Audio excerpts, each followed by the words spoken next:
question. There are more questions than answers.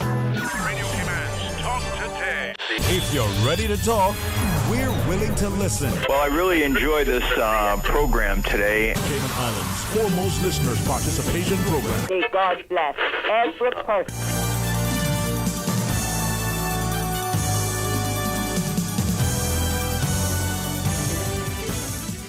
Hey, good afternoon and welcome. Thank you for joining us on another fantastic Friday's edition of Talk Today. Who says you couldn't get any better? Well, it's a Friday.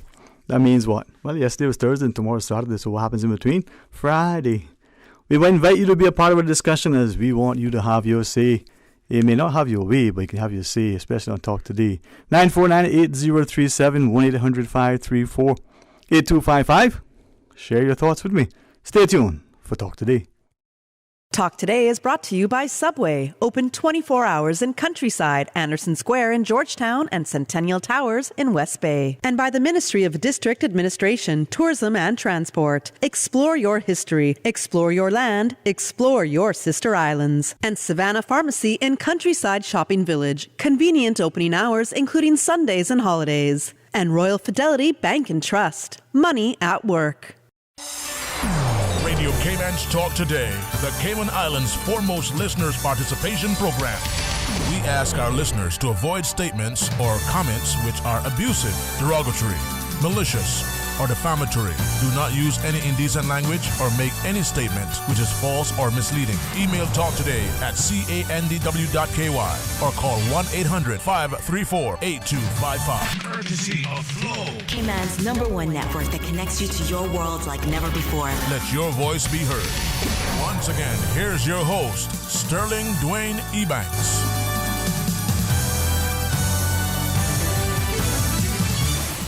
Hey, good afternoon and welcome. Thanks for joining us. It is Open Line. We want you to call and share your thoughts with us. Sometimes it's easier to stack the deck, but it's more fun to level the playing field. Why don't we go to the phones right away and see what is up the tree? Maybe it's a mango tree, you're shaking, the coconut falls. Maybe it's a breadfruit tree and you stick it and you realize, what? That's a nice berry. Or maybe you might be fishing and when you pull it up, instead of it being a nice snapper, you got a conqueror, as they say in West Bay. Let's go to the phones. Hey, good afternoon and welcome. Thanks for calling. Good afternoon, Dwayne. Afternoon, man. How are you? I'm not fine with this news that some of the independents betray the people of this country. Well, before you continue, let me let you look on the silver lining in this cloud. Guess what? You may not be the most hated person in this country today. But you see, last night, because my phone, my name is Amjad and starts by A, so one of the MLAs who was negotiation, unfortunately his phone dialed my number and I was listening to the dirty deal being done and the big money being offered. Allegedly, right? Allegedly. Allegedly, I hear in my own eye, in my own ears, and I know there is a dirty money being offered by a big group in this country. Right. Yes. So speak to the issues. And the other issue is, I am asking those three MLAs, Sabrina Turner, Isaac Rankin, J.E. Banks, the people of this country voted you as an independent. Why are you going to join the PPM? Okay, I want to ask you though, respectfully, irrespective of how the wider country may feel, or even particular individuals, if their constituents in a particular electoral district and or the wider supporters or committees or whatever that are directly involved with the campaign and the candidate and now elected MP, if they are of a particular accord, respectfully, to any of us who are not in that constituency in particular, or who are not part of that negotiating machinery, what rights do we have under the Constitution? What demands can we make of that elected member? Now, that's not to be disparaging, but honestly, what do you think of that?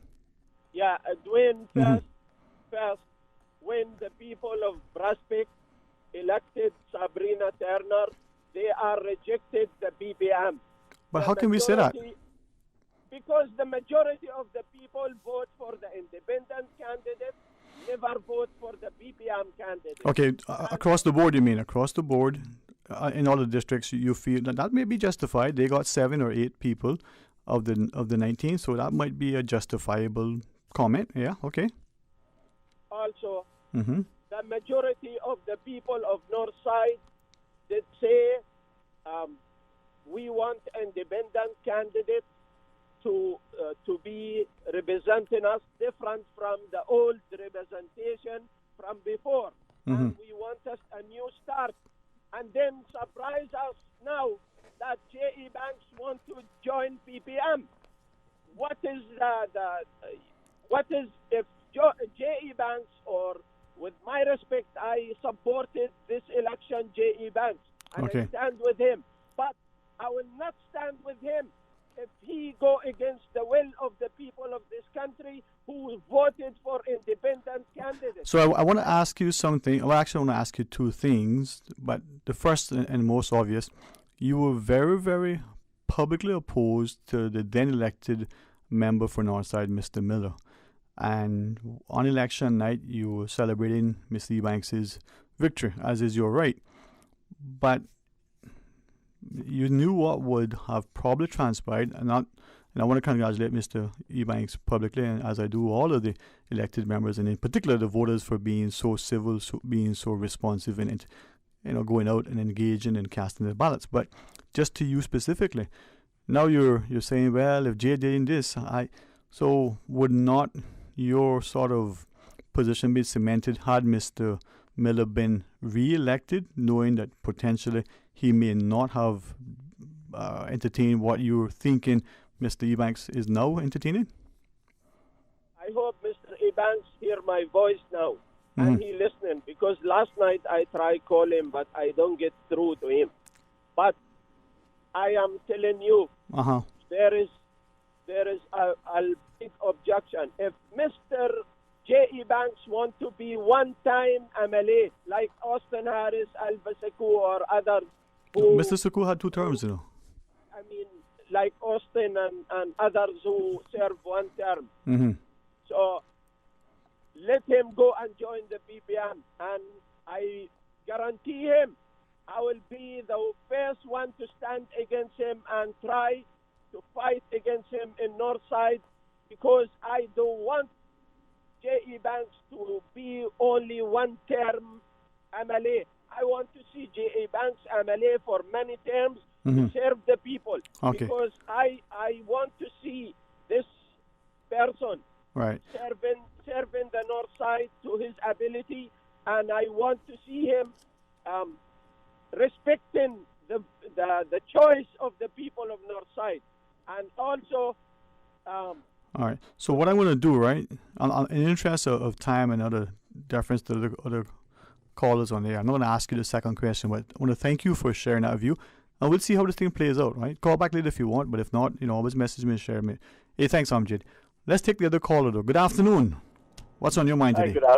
Good afternoon, Dwayne. Before you get any further, how do these Bears, man? Oh, I got plenty of them. Okay, but you got them? I don't see it. Okay, just reminding you. Talk to me, my friend. Bro. All right, man. Dwayne, I think that there's something fundamentally wrong here. In listening to the caller, I mean, he has issued threats to individuals that he will ensure they don't get in again.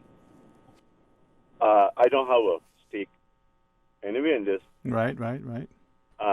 But I think that it's a bit. I mean, it's a bit much to make those kind of remarks. I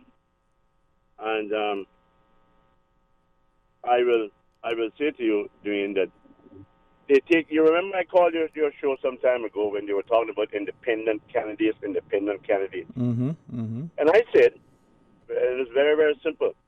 Because it doesn't take the most educated man in the world to figure out that no one slate of independent candidates can go to Georgetown, individually and not form some kind of a collective sort of responsibility or a grouping with others.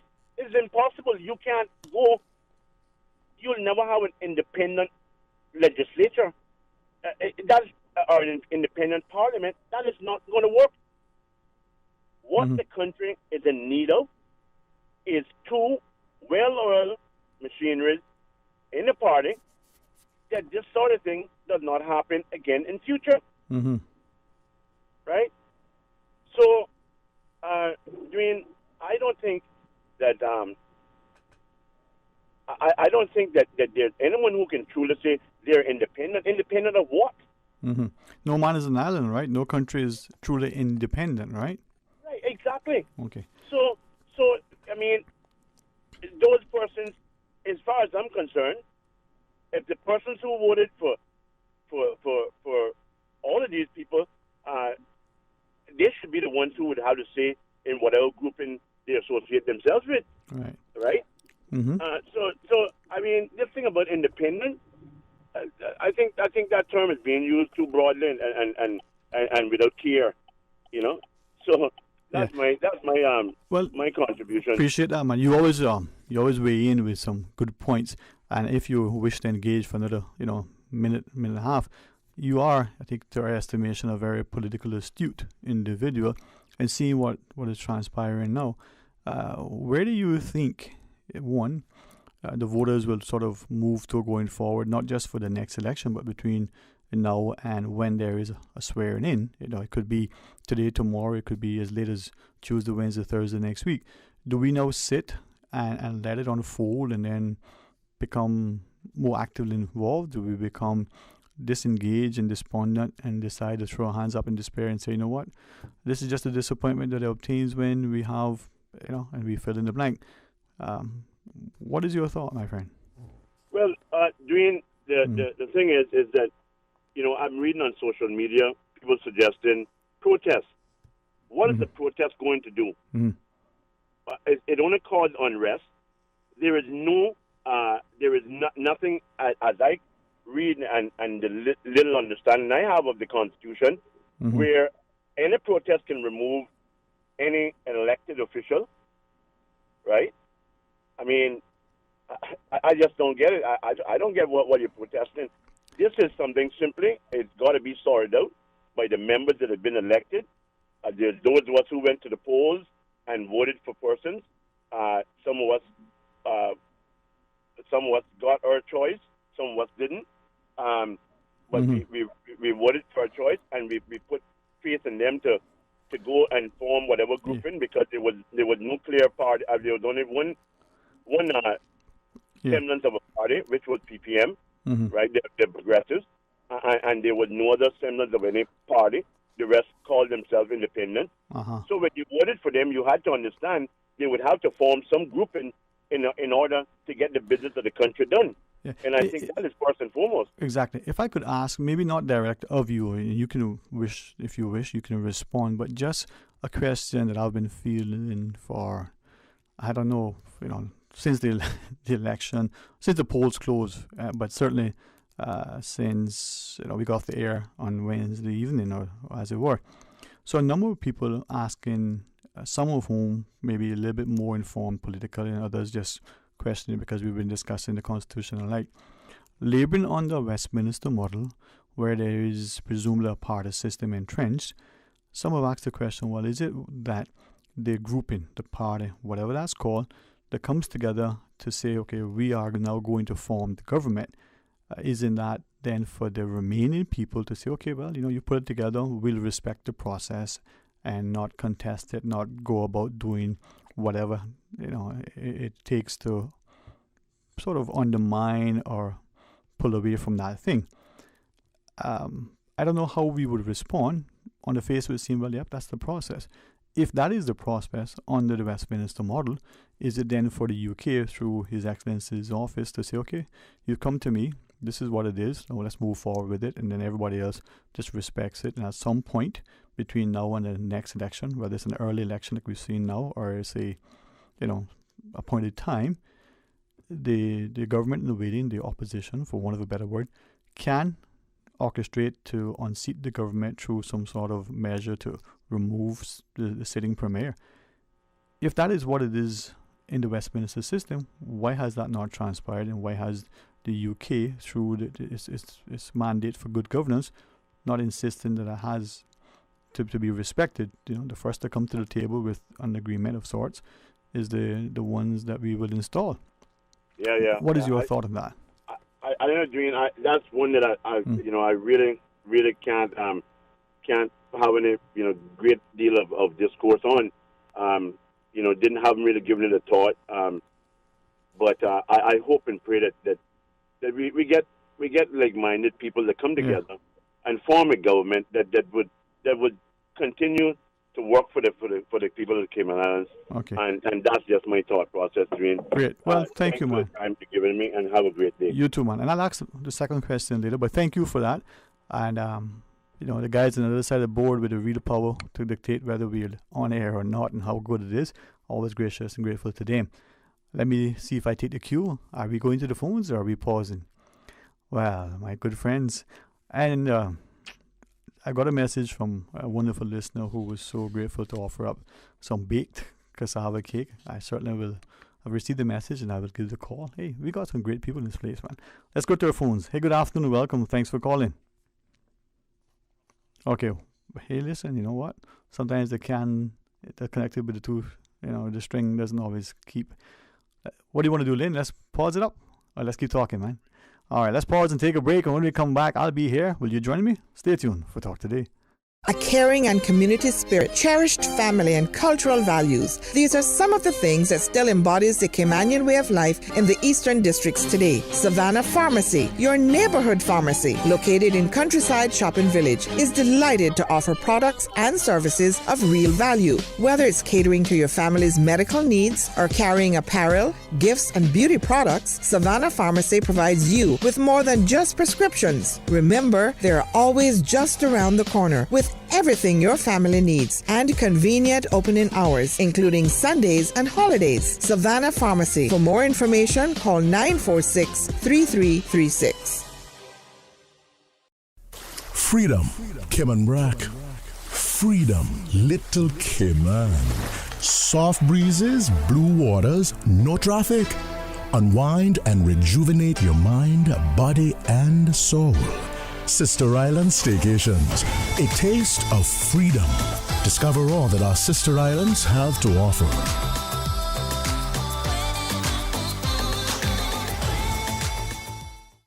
Why work with a Sariba agent? We can tell you that those letters represent a proven understanding of the real estate market in the Cayman Islands. But it also means so much more than that. Our trained Sariba agents are committed to ethics, integrity, and excellence of practice. It's all about confidence, knowing you are working with a qualified Sariba agent. As members of Sariba, your trust is our promise. To find a Sariba agent today or to search thousands of listings, visit Sariba.com. Sariba, the mark of excellence in real estate. King Sports Center takes pride in being more than just an ordinary gymnasium. For 14 years, their multi-purpose facility has been providing the community with a variety of sporting, recreational, and relaxation activities. King Sports Center has a bowling alley, lounge bar, multi-purpose rooms, powerhouse gym, rock climbing wall, bungee jumping, a 10,000 square foot rink, and so much more. For more information on their variety of services, call their friendly staff today at 946-5464 or email kings@candw.ky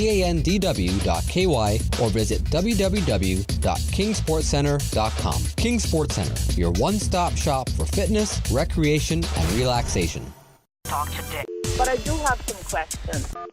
Talk today. Cayman Islands' foremost listeners participation program. Talk today. Because there are more questions than answers. What the public is saying. Waiting to take your calls right now. Sterling Dwayne Ebanks.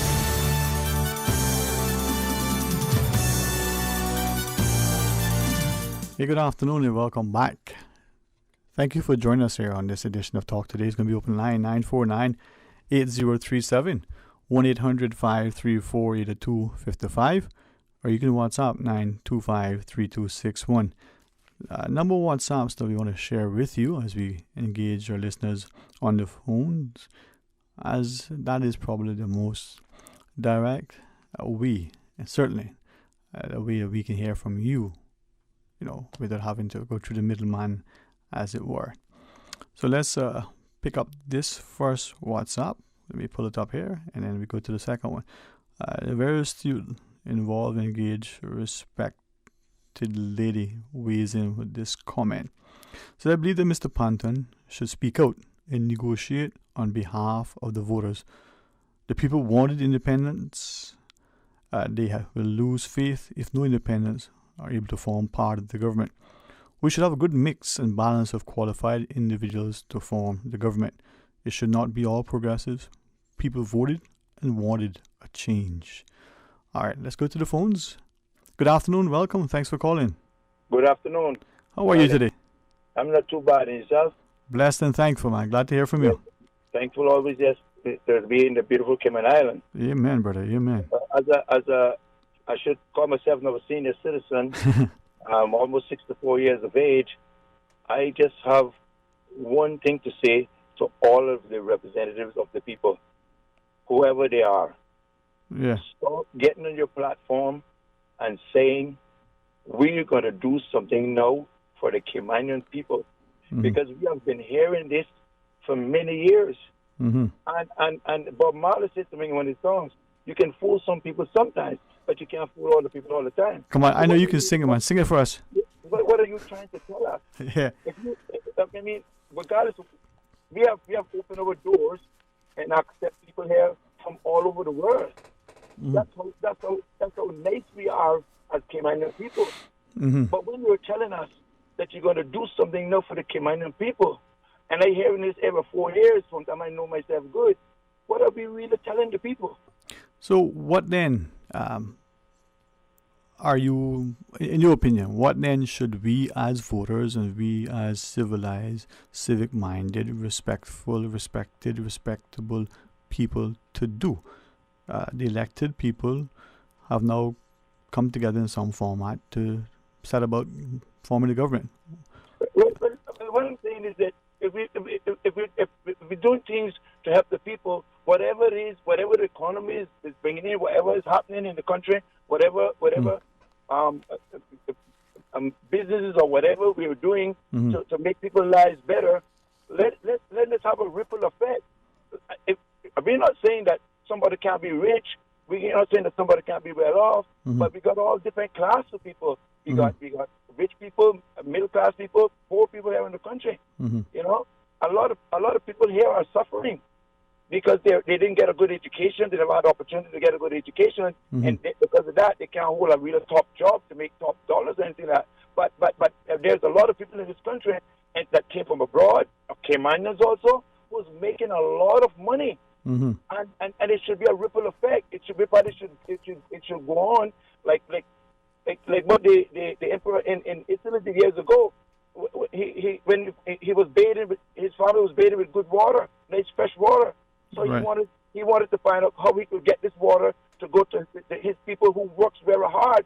So he created city water, and then they started sending good. And we did that here too. We started sending city water all through the island, so that people could get clean water, fresh water, because we have young babies born in, we have young children. You know, it's important to have clean water because water is a very important commodity.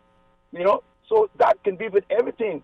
You know, so the politicians need to stop going up on the platform, asking the people to work for them, support me because I'm going to do something for you, and then when you get in there, you go in hiding.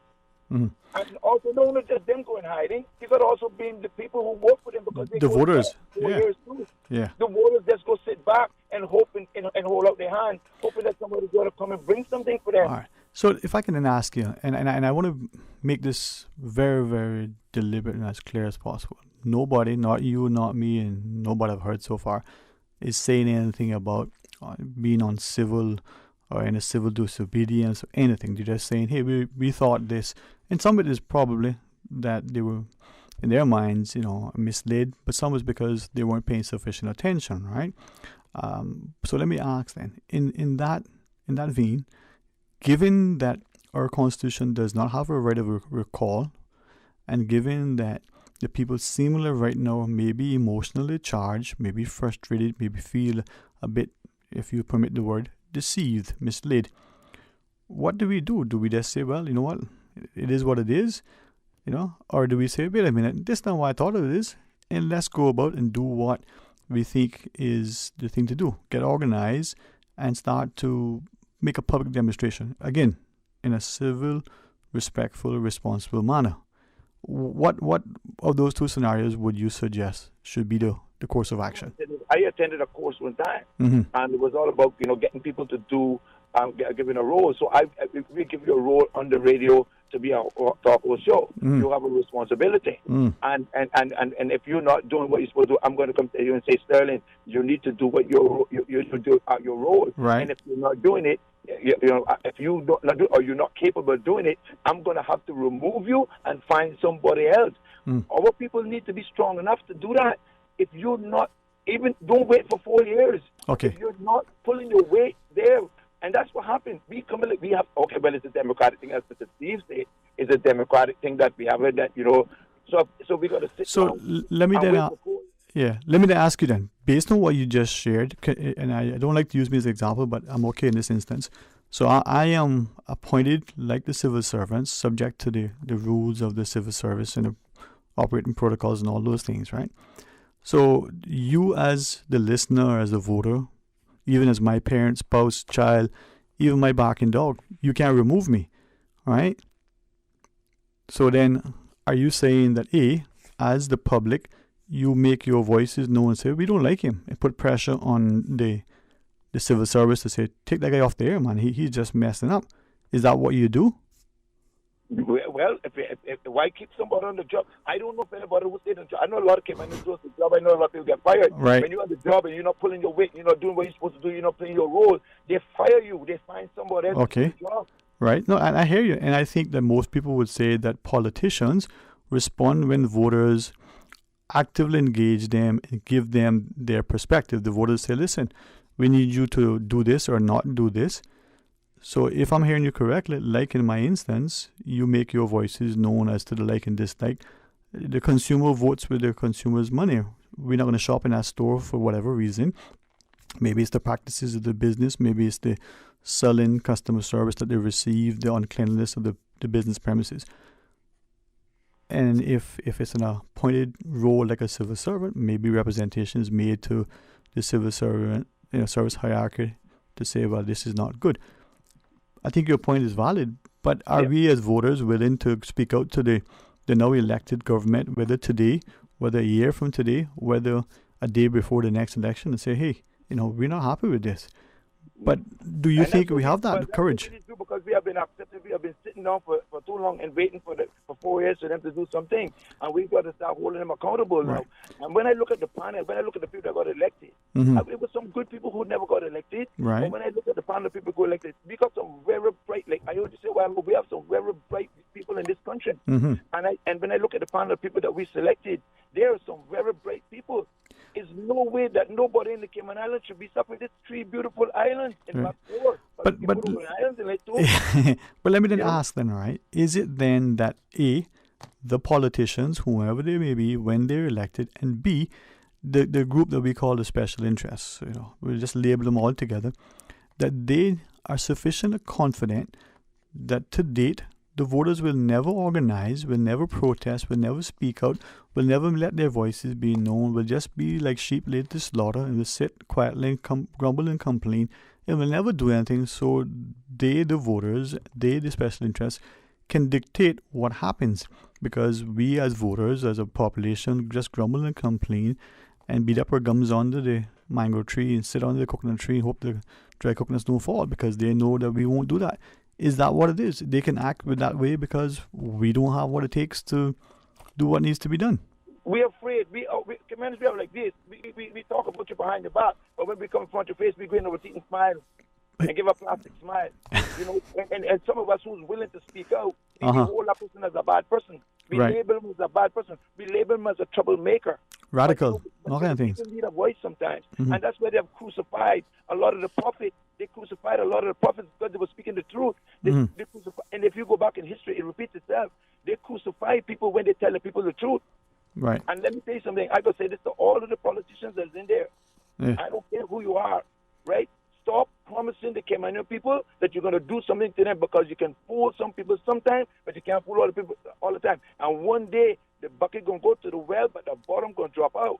Well, Bob Marley, to me, was very prophetic in his words, right? Not just his scripture references. But then, at the end of the day, though, as we look and listen, hopefully we'll learn from it.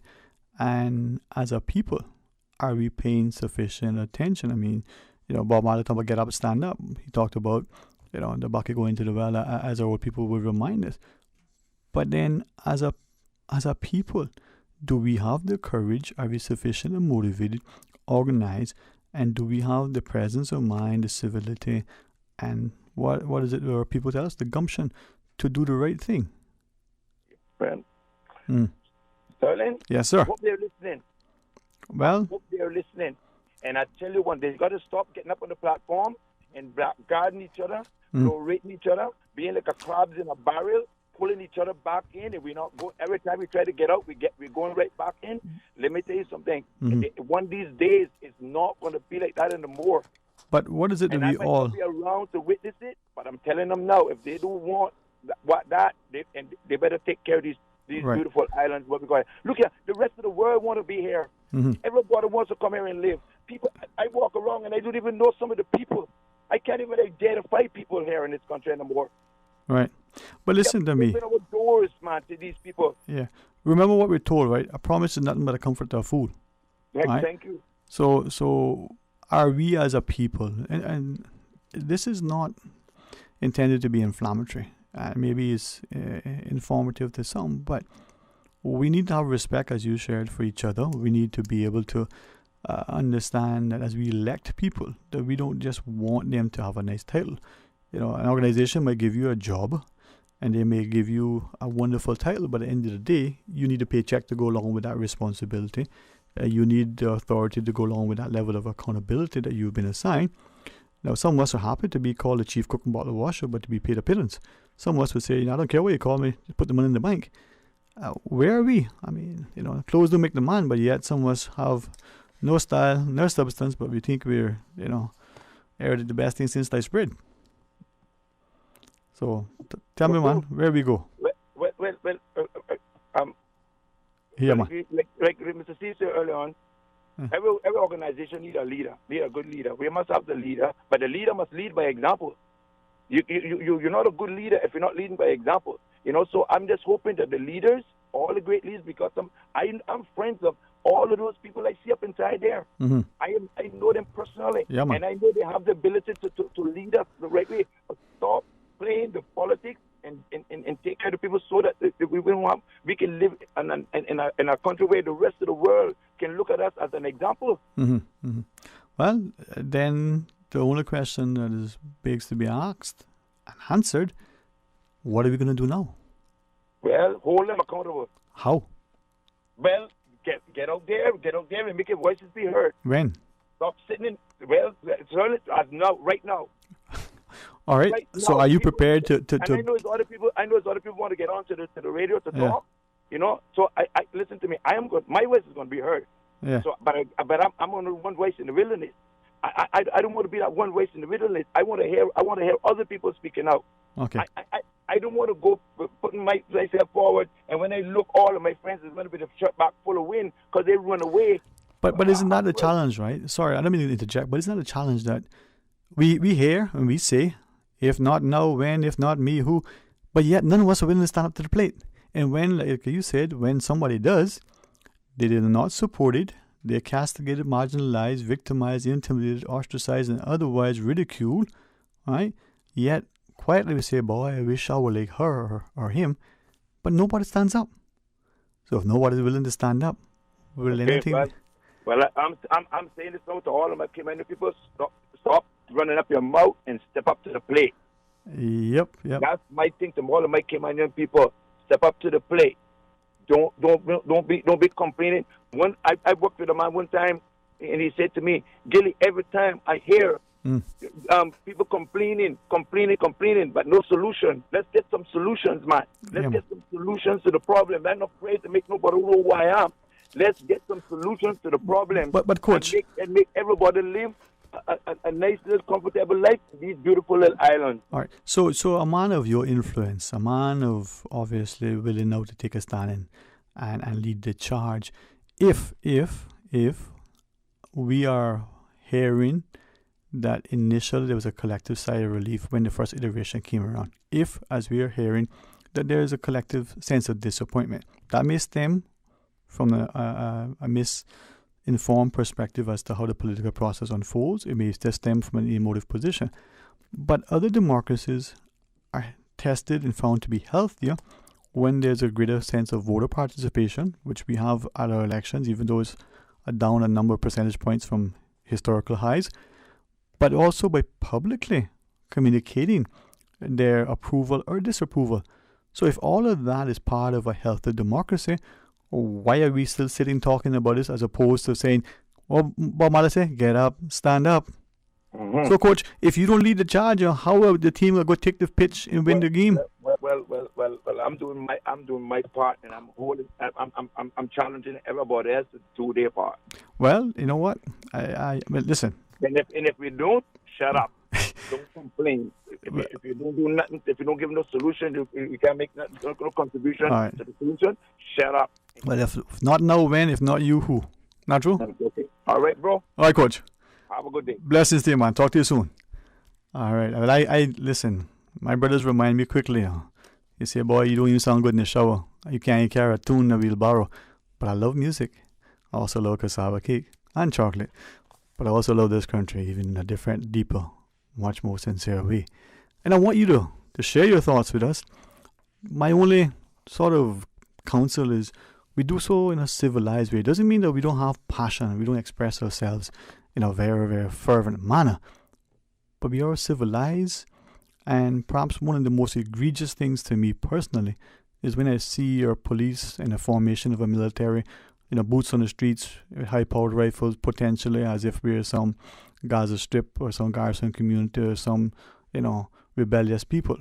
I'd rather have a corps of engineers to respond when there's a natural disaster on island or nearby, or a corps of diplomats who can negotiate, as opposed to some highly trained, skilled marksman who in short order probably suffer from some serious mental health issues because they're looking through a rifle scope, because their negotiation skills is first to beat with the baton and then try to batter with the tongue. Now that is going to offend many in high places, but so be it.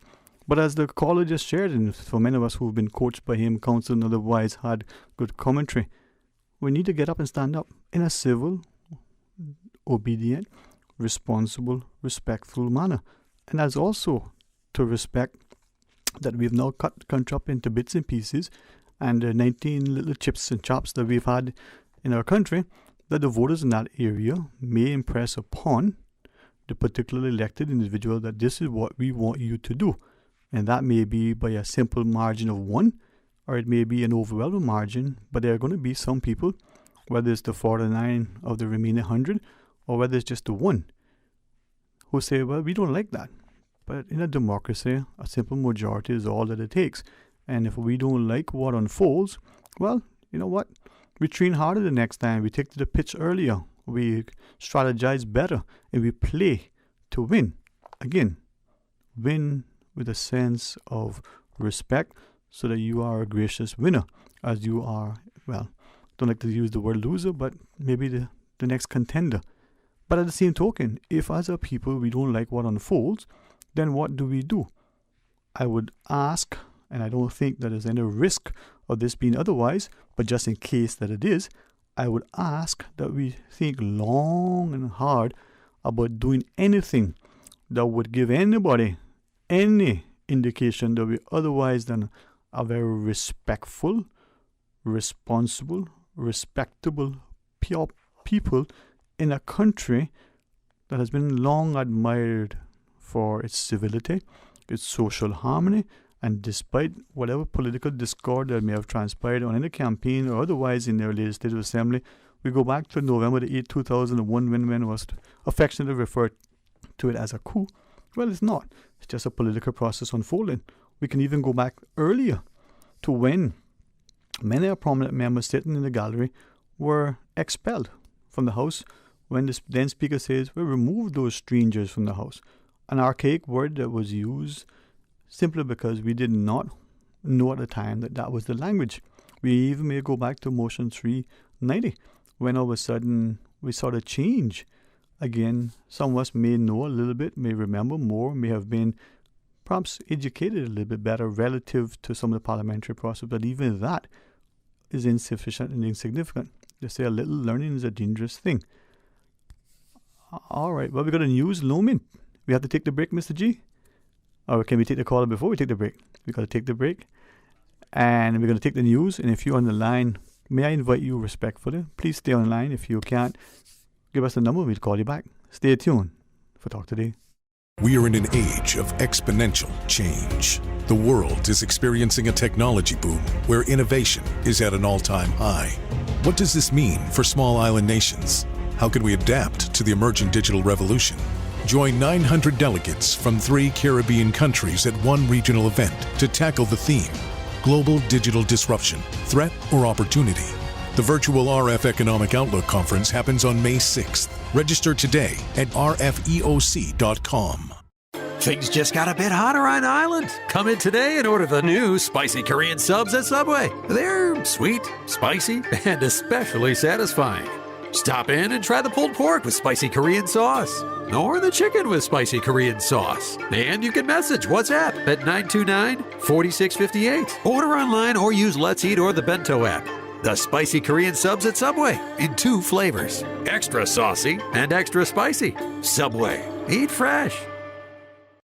Bacardi presents One Love Legends of Reggae Concert. Friday, April 16th at Coral Beach from 4 p.m. featuring Mr. Notch and Local Motion 345. Erica Assad, Bonafide K-Man, Janny Lou, and DJ Craig. Free entry all night. VIP $25 at eventpro.ky. One Love is brought to you by Bacardi, the Ministry of Health, Environment, Culture and Housing, Coral Beach, Burger Shack, Cayman Islands Department of Tourism, Supermix, Caymanian Times, and Radio Cayman. Your thoughts are just a telephone call away. 1-800-534-8255. Let your voice be heard. And now, Sterling Dwayne Ebanks. Follow Radio Cayman on Twitter. All the latest information, breaking news, community events, and more. Follow us at twitter.com/Radio Cayman. Today's biggest news. Radio Cayman. It's only 2 species that we have here on Island. Generations present. Your voice, your choice. It is in the best interest of the people of these islands. Local, regional, international. This is Headlines from Radio Cayman's newsroom. Today's biggest news. With your latest headlines, I'm Felicia Rankin-Solins. Another group claims to have formed a government overnight. A statement from the political leader of the Progressives, Roy McTaggart, says, quote, "I am pleased to confirm that we have an agreement with 10 elected members to form the government and to elect me as premier." End quote. This comes after the Progressives Alliance fired back in the face of an independent coalition that declared a government on Thursday. In international news, Facebook users whose data was compromised by a massive data leak are being urged to take legal action against the tech giant. About 530 million people had some personal information leaked.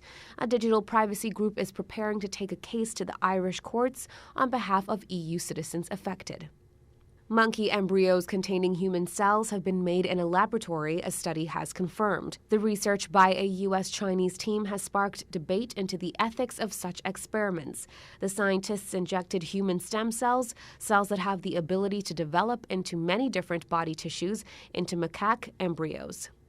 YouTube has suspended the account of influential Nigerian TV evangelist TB Joshua over allegations of hate speech. A rights body filed a complaint after reviewing at least 7 videos showing the preacher conducting prayers to cure gay people. These are your headlines. I'm Felicia Rankin-Solins. For the latest in news and information, follow Radio Cayman on social media, Facebook, Instagram, Twitter. Download the Radio Cayman app or log on to our website, radiocayman.gov.ky. Talk today. But I do have some questions. Talk today. Cayman Islands' foremost listeners participation program. Talk today. Because there are more questions than answers. What the public is saying. Waiting to take your calls right now. Sterling Dwayne Ebanks.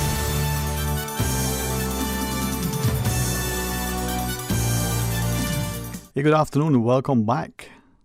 Thanks for sharing your thoughts with us as we invite you to call 949-8037, 1-800-534-8255. We'll talk to those via WhatsApp in a bit, but we go to the phones and listen to you directly.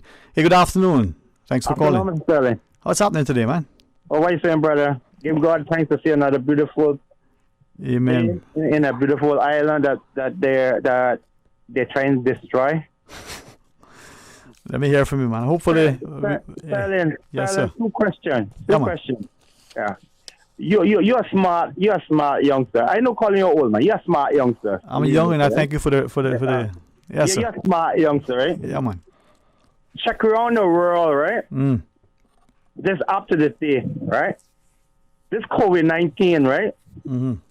How much islands and countries have been locked down, right? Mm-hmm. That's the first one. And what do you think the government did under this condition? Mm-hmm. Right? Okay. That we Cayman people forgot, Mm-hmm. what the government did to make us run around and try to fight against each other and make nice against Caymania pulling. We come like crabs in a barrel. Right. Mr. Sterling. We come like crabs in a barrel, okay? In the next point, this Jordanian person, right? Uh-huh. Why every time he come on this air on our national radio station and trying to it hurt us so bad. I hear you, man. But I want to your point. I think we give credit because it's deserving. But can we also not give credit to the wider country and its people for being so responsible, respectful, and civil in following the guidelines and directions the government received from the UK? Our government did what all governments seemingly did relative to closing the borders, imposing heavy restrictions on the freedoms of people, the curfews, and some very, very draconian measures in the eyes of some. But as a people, we responded very respectfully, very responsibly, and in a very civilized way in an attempt to be safe, to be considerate of others. So would you not agree that a lot of the credit has to be given to the general populace, to us as people, for being, the way we are and responding the way we did? Have a leader that they could have followed. If you don't have a leader, how you gonna follow, Sterling? You're a bright person, right? Right, but also too, right? We follow the political leader, but we also ridicule the health minister, all sitting at the same table and making the same presentation at the same time. Running down our government, right? Why do people run down the government, right? Mm-hmm. The guys are trying to do the best for the Cayman people, right? How in the world you gonna put independence to run a country, Sterling? Everyone got a different idea, Sterling. How it gonna work? They're gonna overthrow each other to get power? But how we gonna get to the idea? We will never get through the 4 years, Sterling. But can we honestly say that the people that we elected, collectively, the 19 people, that they're unqualified, incapable, and unable to govern? I mean, and I'm not trying to put words in your mouth, but I want to make sure I'm not misunderstanding or misinterpreting what you said. So the independents that are there and they come together, is that the inference that they're not capable to do that because they didn't organize themselves, they don't have the wherewithal? And make a strong government. But no, certain people want power. Okay. Right? Certain people want power. And everybody getting on this Facebook crying on this youngster from East End, right? The youngsters trying to do the best for the Easterners. After 12 years and then had an expo in the house for East End. Everybody putting up Facebook, but he running on money. Come on, man. The youngsters trying to do better for Cayman people. Yeah. I want to read something, right? We do have two other callers, but I think it's maybe an opportune time to read this. So one of our listeners messages and says, good afternoon. Says, neither Sabrina nor Isaac nor Jade deceived the people. They all said that they would work with the government. The key word is the government. So I think we heard that. They said, hey, we're going to elect whoever's elected. We're going to work with the government because we want to represent our country, our district, the very best. So what do you think? I mean, that's kind of what you're saying, right? Sterling. Yes, Sterling. sir. Yes, sir. We came on here. You know where you raised up. If I come to your house, right? Your mom and your father take you as a brother, right? Right? Right? Mm-hmm. That's how Cayman on here live, right? Right. Cayman kindness, right? But Sterling, you see the PR people, them, they're trying to dictate things to our Caymanian that want Cayman to fail. Mm-hmm. They want to fail. When Ivan came, what CNN say? Cayman wash away. Yeah. Yeah? Yeah, man. Everybody wants to feel like the born Cayman blood. Well, does that... the born Cayman blood wants to fail. Almighty God not going to make it happen, Sterling. Oh, okay. God about us, and He stand for us. Amen, man. Well, we have to ask the question, is that part of that wanting to see Cayman fail as you champion there, does that extend to the UK as well? I mean, some would say, well, ooh, that's inflammatory, but really, if you're talking good governance, where does that start and begin, and what does it look like? What do UK say when Ivan come? We don't need no help. Oh. What our leaders did? We forget about the UK and get on with our way of living, right? Yeah, man. Thank you. Thank you, man. Listen, appreciate what you shared, respectfully. Let's jump on another line and see what happens there. Good afternoon. Welcome. Thanks for calling. Hello. Afternoon. Mr. Dwayne? Yes, sir. How are you? Hello, fine, thanks. I'd just like to say one thing that may bring some hope to the independents. Uh-huh. Is that I can actually count 5 PPM members who may switch sides. Mm-hmm. So there's always hope. Thank you very much. Hey, thank you. And maybe that counting can be had by those who, you know what? Whole lot of hope, man. Without hope, what do we have? Can we check the other line? Good afternoon. Welcome. Thanks for calling. Yeah, good afternoon to you, Sterling. Hey, what's happening, man? Tell me you sitting somewhere near the salt water and tasting the sea air. Boy, I tell you what, the good Lord speaking to you. Wow, well, boy, the question is, am I listening? Well, you just did, because that's exactly what I'm doing, how I gather my thoughts. Okay, not to scare people, but I actually felt that, I felt that's where you were. I didn't want to say where I think you are, but that might just be too funny. All right, I was just feeding the wildfowls, and then I gave them some of my water, so I drove home and got a bigger container. Uh-huh. They nearly killed me for the little small one. I was like, my goodness, they're parched, man. They're parched, eh? Like a lot of us, boy, we're just thirsty. You know what I'm saying? So talk to me, because you're another one of weighs in with some really good points, man. And I'm always good, for good counsel. Thank you, Dwayne. Likewise too, bro. Thanks, bro.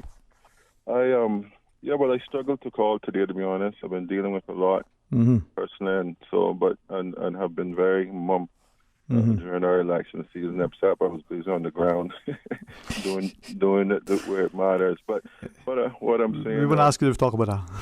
Yeah, man. All right. I wanted to chime in on my thoughts about the wranglings now, in particular, to pick up not just a couple of thoughts of the last caller, or the caller before me, but also on the program this morning with OC and some commentary that came out of that with Dr. McPhail.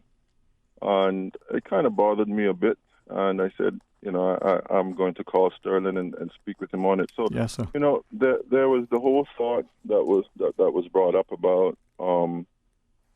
There was a comment that was made by Mr. OC. Actually, he said, we didn't understand, and he was referencing generally the Cayman people. That we made a lot of think we didn't understand the one man, one vote, and then we kind of got over it and that sort of thing. And it was riding on the back of another comment that he made. It was all reference to the fact of ignorance, if you will, for our political system. And I thought that was a bit of a bold statement to make, because if I remember correctly, the people of Cayman went in and voted for one man, one vote, overwhelming. With the exception of the voters in West Bay. With the exception of the voters in West Bay. So the vast majority of the people of the Cayman Islands, I would like to believe, understood the power of one man, one vote, and the reasons why we were essentially taking away the multiple votes in the constituencies that are in the districts at that time that had it.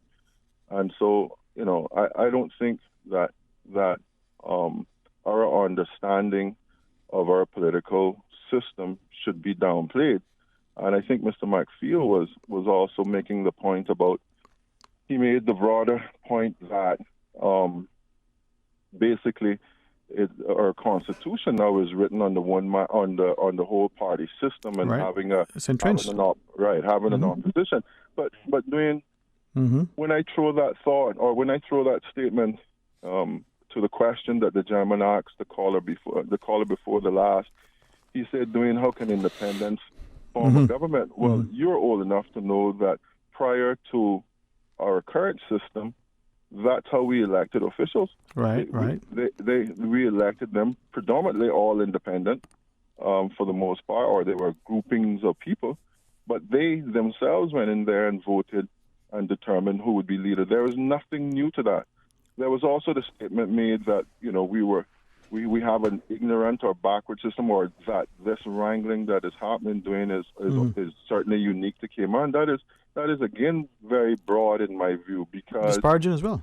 Well, it is, and when I think of the fact that the two last UK elections, coalition government had a coalition government, there's nothing new to say that because we didn't elect a sort of party-like grouping, that we don't understand the system is a fly in the face of all Caymanians. Yeah. And let me drill that point home and underscore it with the current elected MP, and she's a friend of mine in Prospect, that has been, in my view, an interesting one to look at. Okay, so in 2017, Mr. Harris was elected against the PPM person that ran in that constituency. She was PPM, and the people in Prospect at that time said, no, we wanted Mr. Harris, who was independent.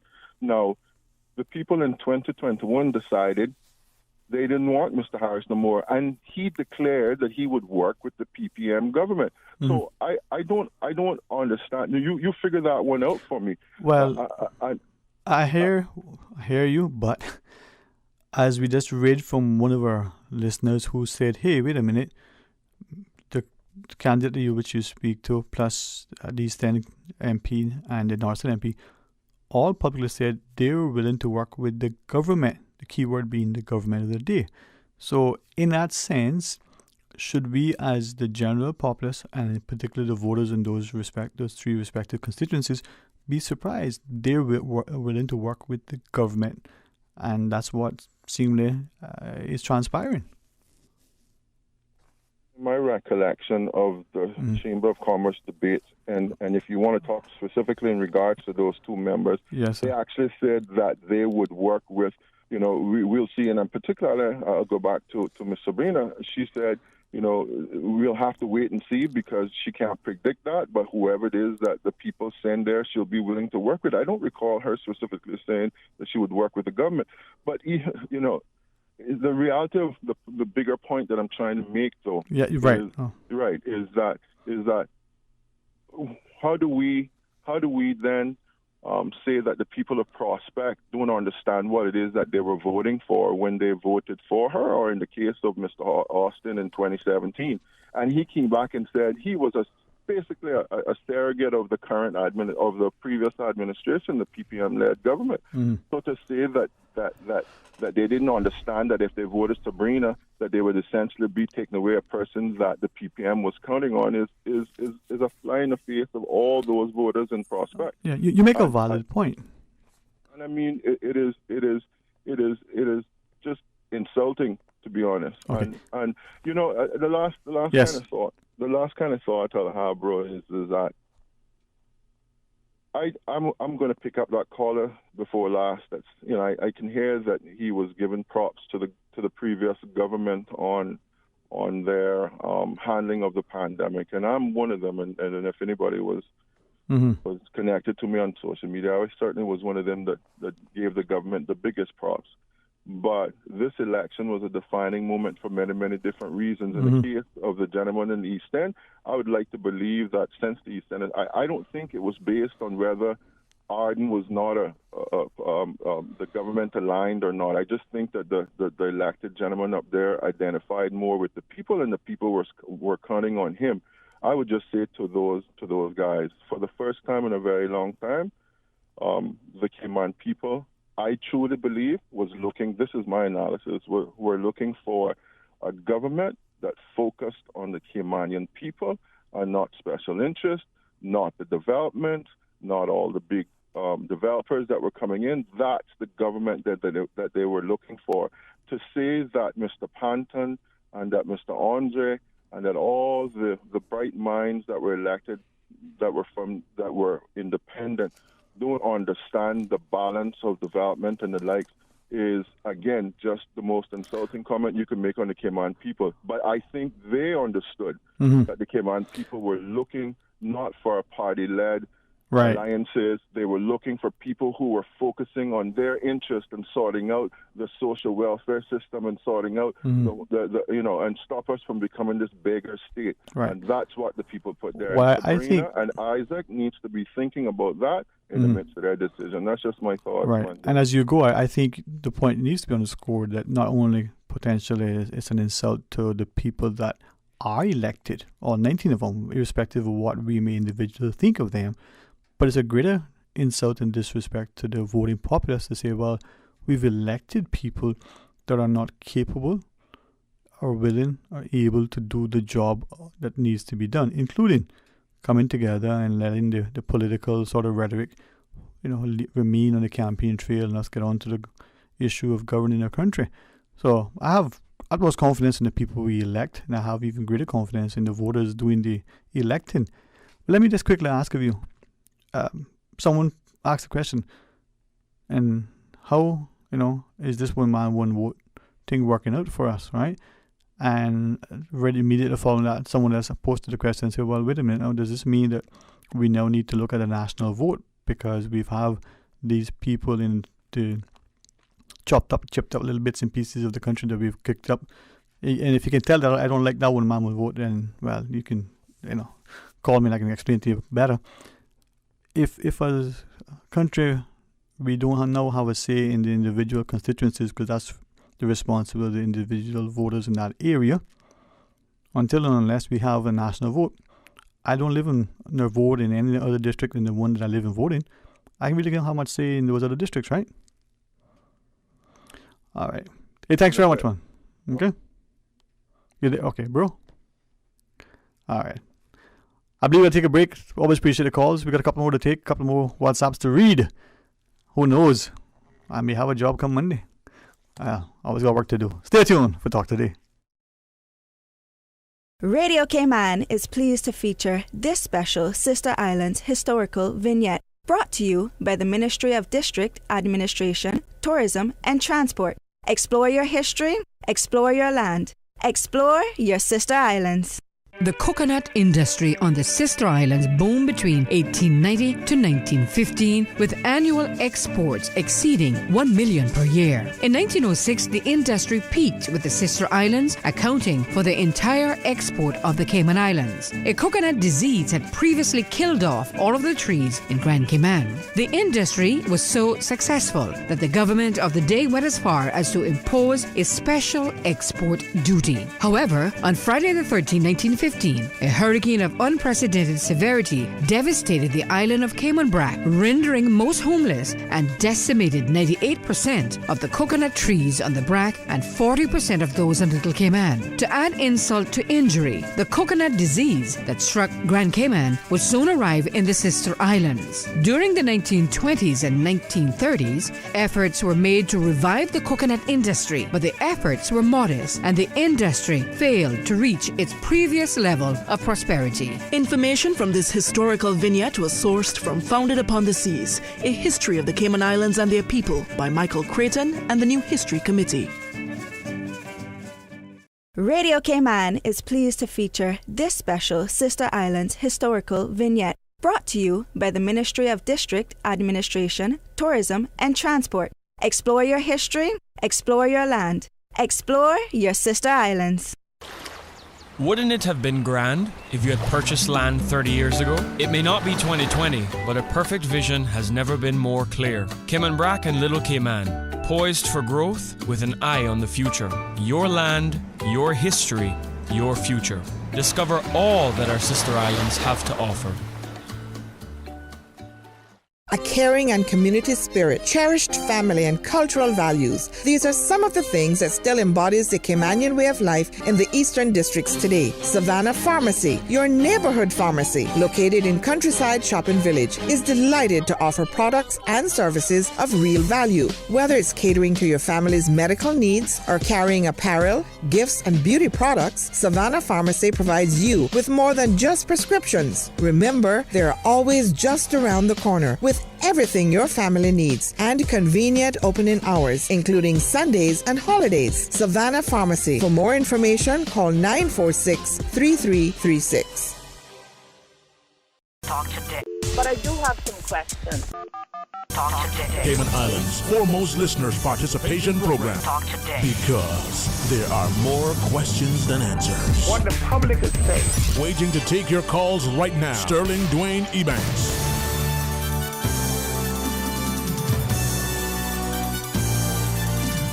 Hey, good afternoon and welcome back, and thanks for joining me. Your company, makes the job that much better because we get people to hear your voice and you get to share your thoughts, and that way we feel that we participate in our healthy democracy. As we go back to the phones, welcome, good afternoon, thanks for calling. Hello. Hey, good afternoon. Yeah, how you doing today, Sterling? Hey, what's happening, man? How are you? Yeah, not too bad. How the government doing? Well, it depends which one.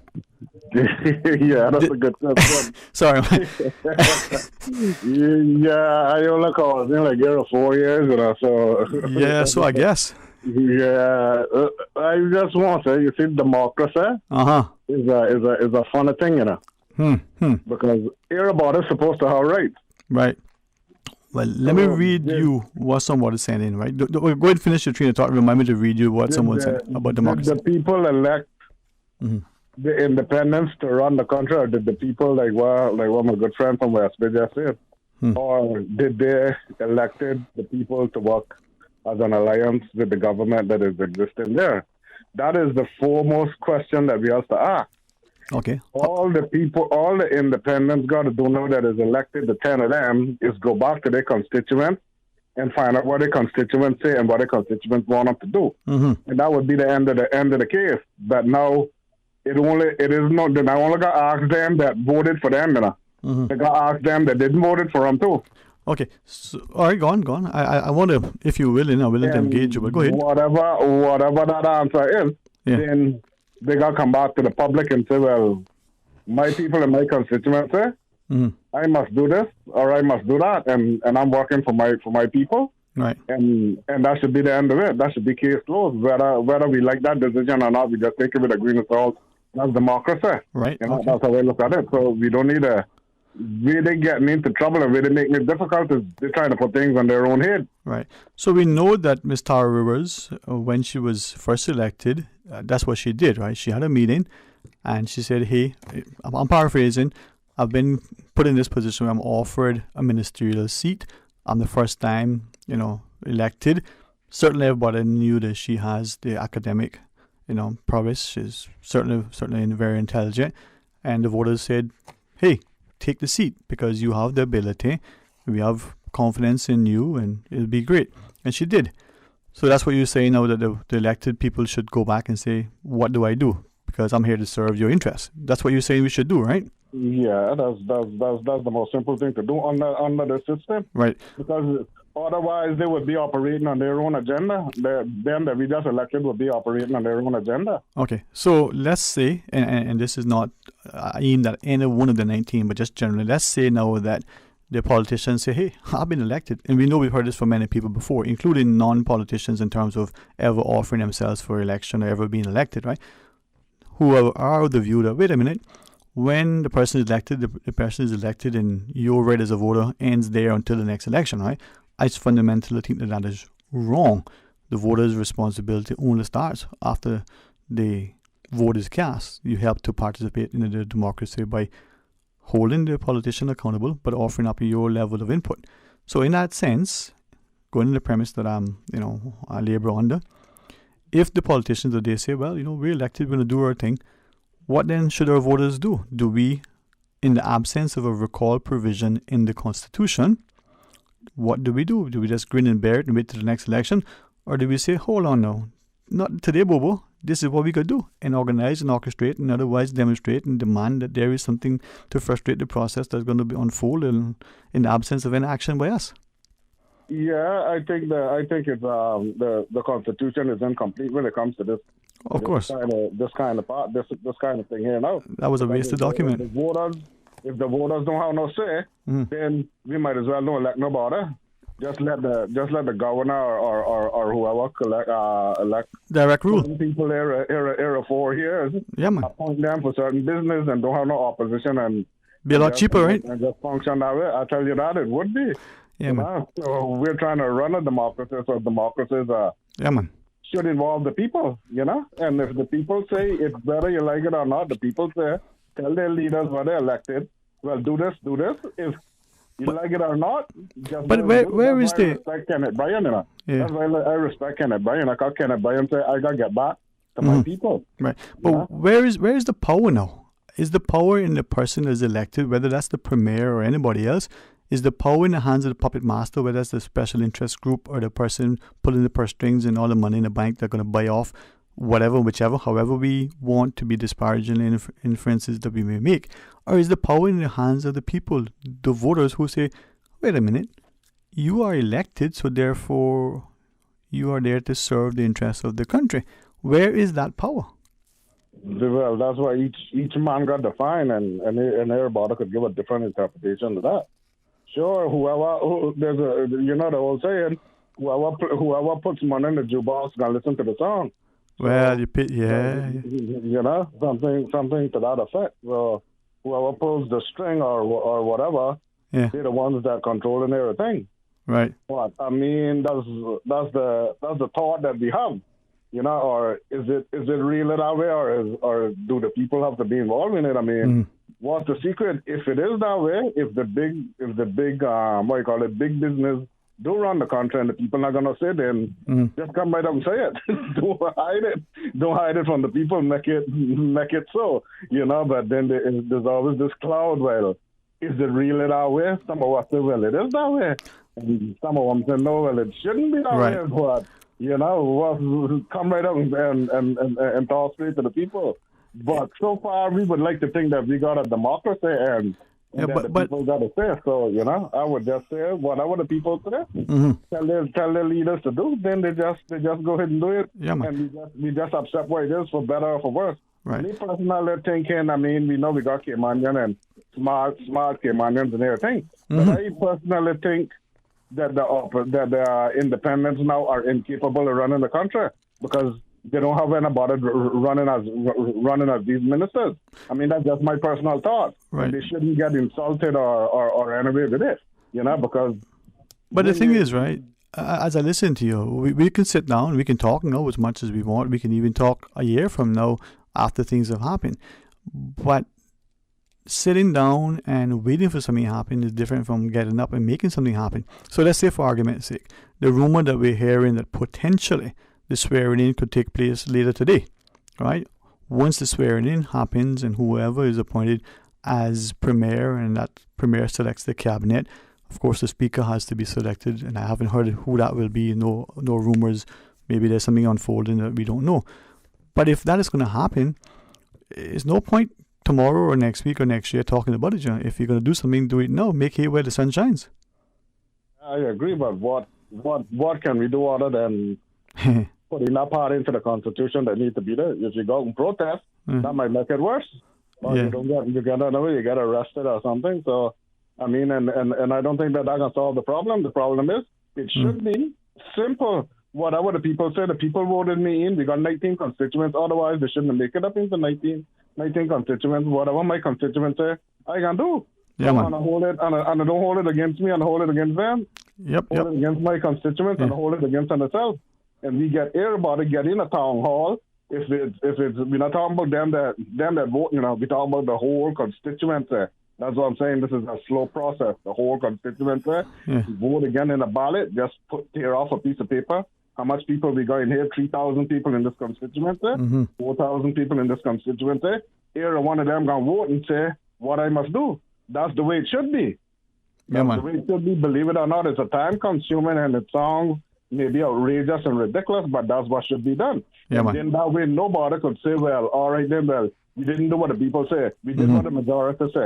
So it would be an election outside of an election, you know? Validation of what it is, confirmation that you're doing what the people wish and the like, and maybe as you shared an interpretation of participatory democracy. I like what you're sharing, man. Hey, thanks for your comments, all right? All right, good. All right, blessings, man. Have a great weekend. Well, time flies, huh? Kind of reminds me of interludes. Let's pause and take a short break. The callers in the queue, if you would be so gracious to hang on, we'll get right back to you. Explore your history. Explore your land. Explore your sister islands. The ultimate staycation experience. Your culture, your freedom. The land that time forgot isn't gone. It's your sister islands. Discover all that our sister islands have to offer. I'm looking for a new pizza joint with that perfect crust. My car needs a bit of a tune-up, and my pregnant wife needs something from the pharmacy. So I turned to the printed yellow directory, and in an instant, the pizzas are ordered, the oil change is booked, and the thing that I'm not allowed to say out loud has been purchased for my wife. Problem solved. When you need something quick, do yourself a favor. Flip through the printed yellow directory. Stop searching, start finding. Yellow, we know local. There's nothing like the smell of freshly baked bread. The warm, inviting aroma, the fresh and natural taste. Just like homemade. 100% all-natural, additive-free bread. Enjoy fresh and natural tasting bread from the iconic Caribbean Bakery. Always delivered fresh to your favorite supermarkets island-wide. Forget the imported frozen and thawed and enjoy our freshly baked selection of quality breads and pastries. Try our classic white and wheat sandwich breads, coconut and raisin breads, hamburger and hot dog buns, and a great selection of pastries. Feed your family fresh with Caribbean Bakery. Visit Healthcare Pharmacy's second location in Governor Square, servicing West Bay and the 7 Mile Beach Corridor with the care and professionalism you have come to expect from Healthcare Pharmacy. Healthcare Pharmacy in Governor Square also stocks a huge selection of Hallmark and shoebox greeting cards, vitamins, sunblock, last minute and everyday needs. To refill and transfer your prescriptions, simply WhatsApp 329-7313 or visit healthcarepharmacy.ky or drop by Monday to Saturday from 9 till 6. Did you know that defective airbags can cause serious injury or even death if not repaired immediately? Right now, millions of vehicles around the world are under recall for faulty Takata airbags, and yours could be one of them. At Vant Motors, our priority is to make sure the Toyota or Ford you drive is safe. So we are offering customers a free, fast, and easy airbag swap out if your vehicle was manufactured in 2016 or earlier. Find out if you need to have new airbags installed by emailing your Ford or Toyota vehicle's VIN or vehicle identification number to service@vantmotors.com or stop by Vamp's Service Center or call us at 949-2245. Don't risk it. Get the airbags in your Toyota or Ford checked for free at Vamp Motors on Walkers Road. Talk today. But I do have some questions. Talk today. Cayman Islands' foremost listeners participation program. Talk today. Because there are more questions than answers. What the public is saying. Waging to take your calls right now. Sterling Dwayne Ebanks.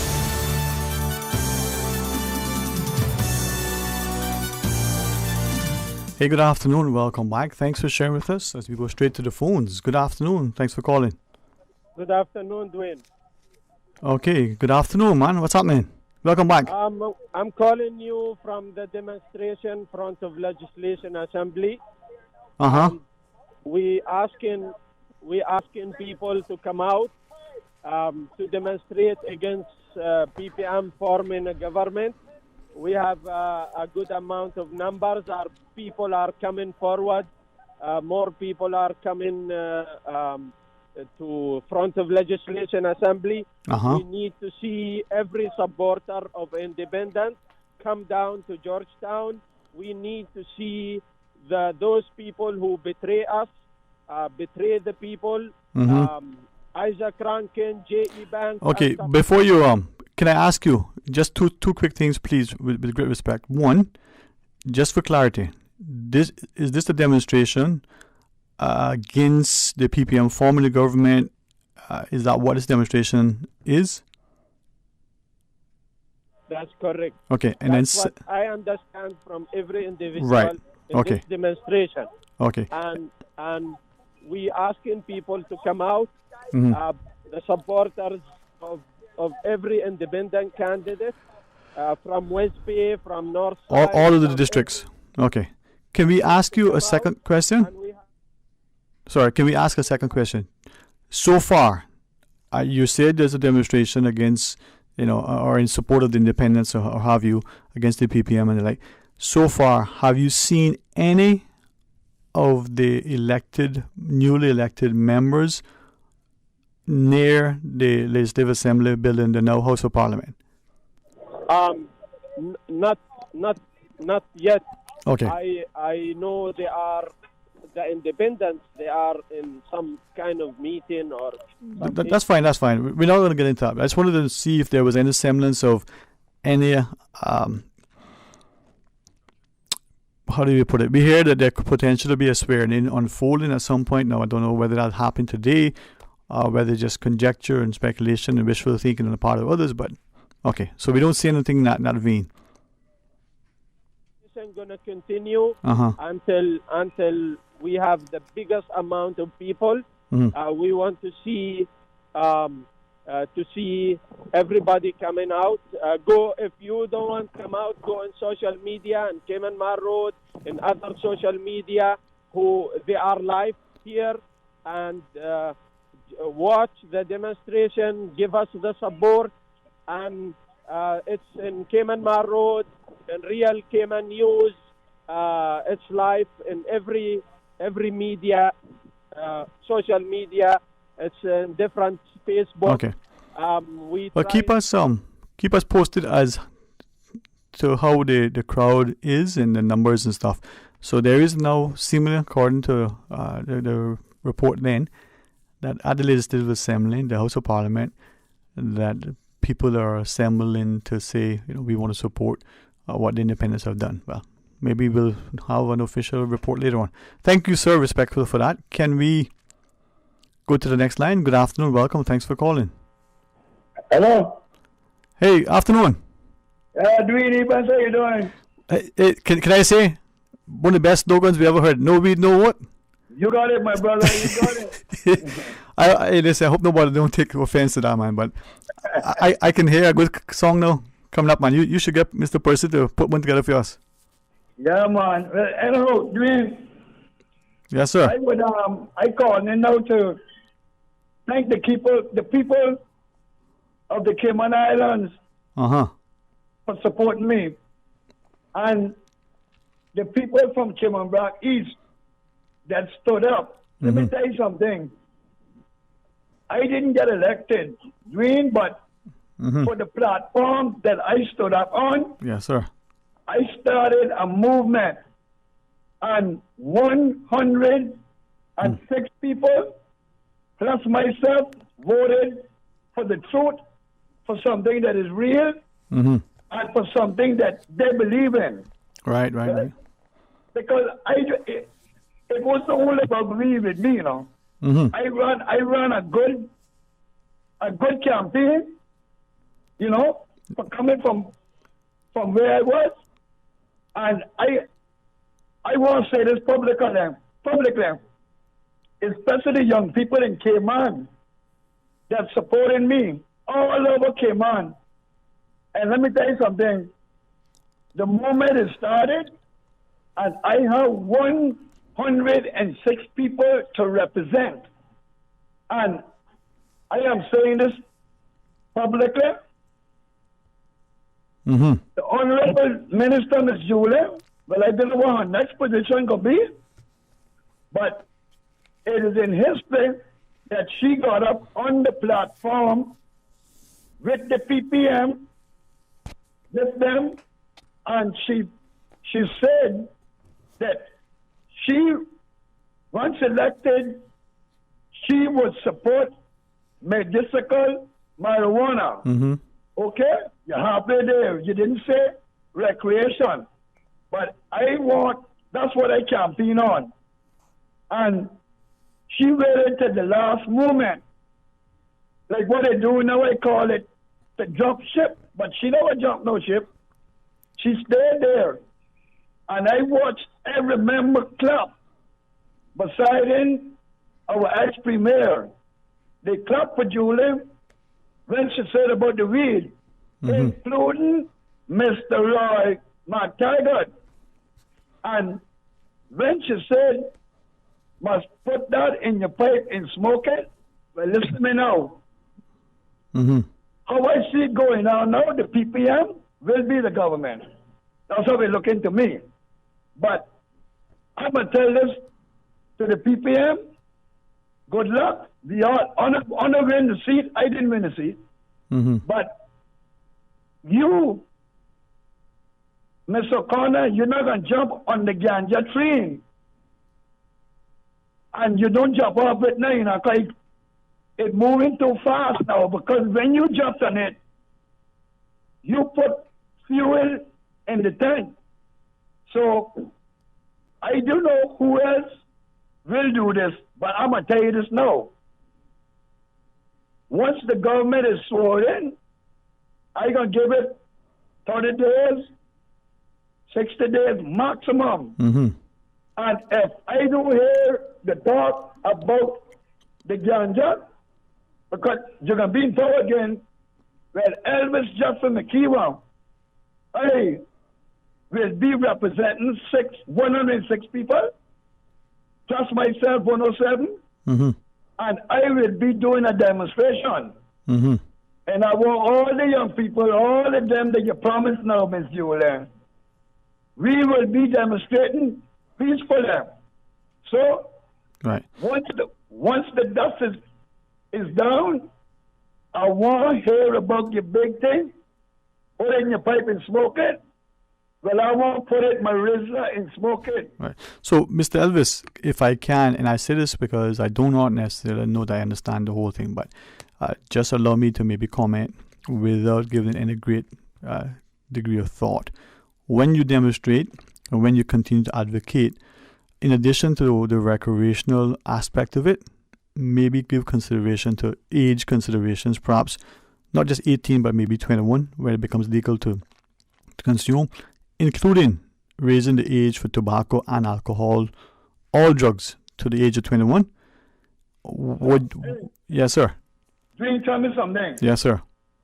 You think you can tell an 18-year-old now that you could vote for me, but I can't drink till I 21? No, I do understand that, and the whole idea of the age of driving, just as an example, this is just me personally. I think that we should take the driving age, and at age 16, the child is able to get a learner's license, a provisional license. They drive for 1 year under supervised sort of instruction. We can put respective and responsible and appropriate conditions in place. And the child drives for 1 year between age 16 and age 17. Age 17, they take another test and they get a license. I would rather us do that than raise the driving age. So I'm only asking about consideration to the drinking and the use of other tobacco products, including ganja, marijuana, cannabis, whatever you call it. Consider raising the age. That's all I'm asking, right? No, but like I tell you, I don't support that. If you can vote at 18, yes, sir. You can smoke marijuana at 18, you can drink liquor at 18. Okay, so can I flip that around and ask then, if you can vote at 18, why are we waiting until a higher age? I think it's 21 or 25, I should know that right offhand. At least 21. Why do we have a higher age at which you must attain before you can stand for election? If you can vote at 18, you should be able to stand for election at 18 too. Well, I'm not sure about that, but I thought you could do that. No, sir, you can't. You're 18 to vote, but you got to be, I think it's 21, before you can stand for election. See, we got too many ages, right? You can have sex legal at 16, right? But you got to be 18 to get a loan on your own because you're now an adult. Well, I don't know. Anyway, let me leave that be for now. Too many ages. There seem to be that. Anyway, let me hold on there because I get kind of ticked off when things are stupid. Yeah. But let me then ask you the second thing. In addition to the protests and the organization, could we also look at the medicinal aspect as you shared, but the growing in order to ensure quality control? You know, I'm hearing from people, don't know if it's true or not, that we bring in drugs and it's laden with formaldehyde and all sorts of impurities that potentially could be damaging to people, as opposed to, you know, we want an organic food fruits, vegetables, and the like grown, why not organically grow our own to maintain the quality control and the licensing and the regulation to put some money into the coffers of the country as opposed to, incentivizing the illegal drug trade? So could we give consideration to quality control by growing and harvesting our own right on our shores? Yeah, Dwayne. Yes, sir. Dwayne, Yes, sir. that is what I've been preaching. I know. Campaign. It's an industry. I know. Listen to me. When you raise, if they decriminalize it, then I can grow 4 or 5 plants. That's my business. I can smoke that. Right. If I was to butcher a cow and sell it to the public, I have to get it inspected. Right. So if you want to go into the medical marijuana field, your farm has to be licensed. It has to be inspected. And if your product do come up to the specs, you don't have to dump it. Right. So get out of the business. Right. So can I then ask you that in that vein, could we then even go further and say, wait a minute, we can't import any of this stuff. You can't import. I don't know how it's done, seeds, grass, plants, whatever, but you can't import this stuff. Maybe the oils are different. I don't know, but we would put restrictions on importation because we want to harvest the locally grown and sourced product. Could we do that? Listen to me. If we get the license to grow marijuana, yes, sir, and it's protected by the government, and the government is taxing it, why would they make it be imported? But then, and got industry going, Right. So let's take cassava, bananas, coconuts, or any other products, mangoes. Farmers are saying, but there needs to be some restrictions and limitations on importation, but yet they're imported, right? So if I'm told in other jurisdictions that when, and I understand this from a source, I don't know this specifically, but I trust the source, that in Jamaica, for instance, when they opened up the industry, foreign entities came in, bought up all the plantations, and the locally, locally farmers got kind of the short end of the stick. So maybe could we put in place that if we're going to do this, no outside entity can own any of the plantations, if that's the right word to use. Maybe we could put that in place. What do you think, sir? Okay, Mr. Elvis, man, you can say what you want or otherwise, but I think he laid a charge and could be one of those socially, how do you say that? Activated individuals as a concerned citizen championing a cause. All right. I enjoy hearing from you, but we got a break to take. Would you be so kind with your time and just stay on the line? Stay tuned for Talk Today.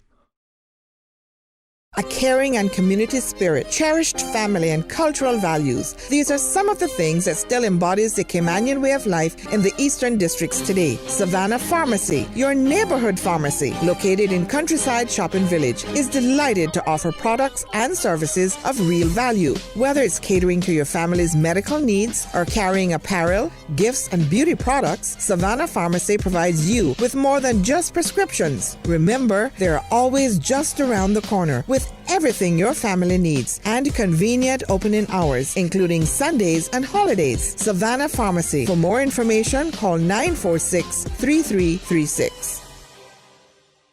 We are in an age of exponential change. The world is experiencing a technology boom where innovation is at an all-time high. What does this mean for small island nations? How can we adapt to the emerging digital revolution?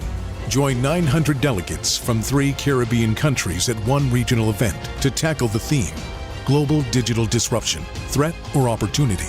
The virtual RF Economic Outlook Conference happens on May 6th. Register today at rfeoc.com. At Subway, we know a meal isn't quite complete without a side, and that's why we're introducing waffle fries.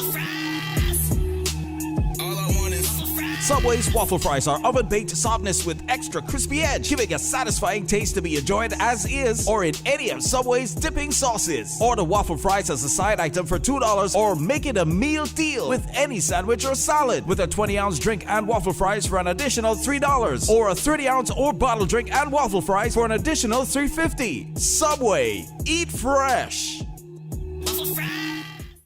Honey, our fridge has stopped working again. Everything in the freezer is melting. We need to get this repaired right away. I'm calling Brand Source Service. When you need the very best appliance service, call Brand Source Service at 623-5000. offering service and installation of all brands and models of appliances. Brand Source Service is Cayman's source for appliance parts and repairs, with qualified and experienced technicians and the island's largest stock of appliance parts. Brand Source Service will have your repair completed in a flash. So, whatever the problem is, call the experts at 623-5000. Brand Source Service, Dorsey Drive, Industrial Park. Telephone 623-5000.